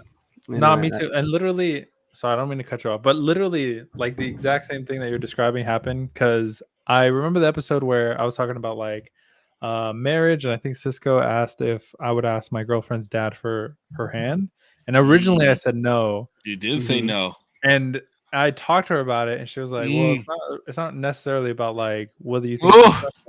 Wait, because she wasn't like, "Oh, you should." She was just like, "It's not necessarily like your version of respect. It's like more, how does he feel?" And I was like, "Oh shit, I didn't even think of that." Yeah, but time out like, because the way that you did say that, because I remember that conversation. You were like, "Fuck that!" Like, she's my girlfriend. Like, if we're gonna get married, we're gonna go fucking get married. That's how you said it.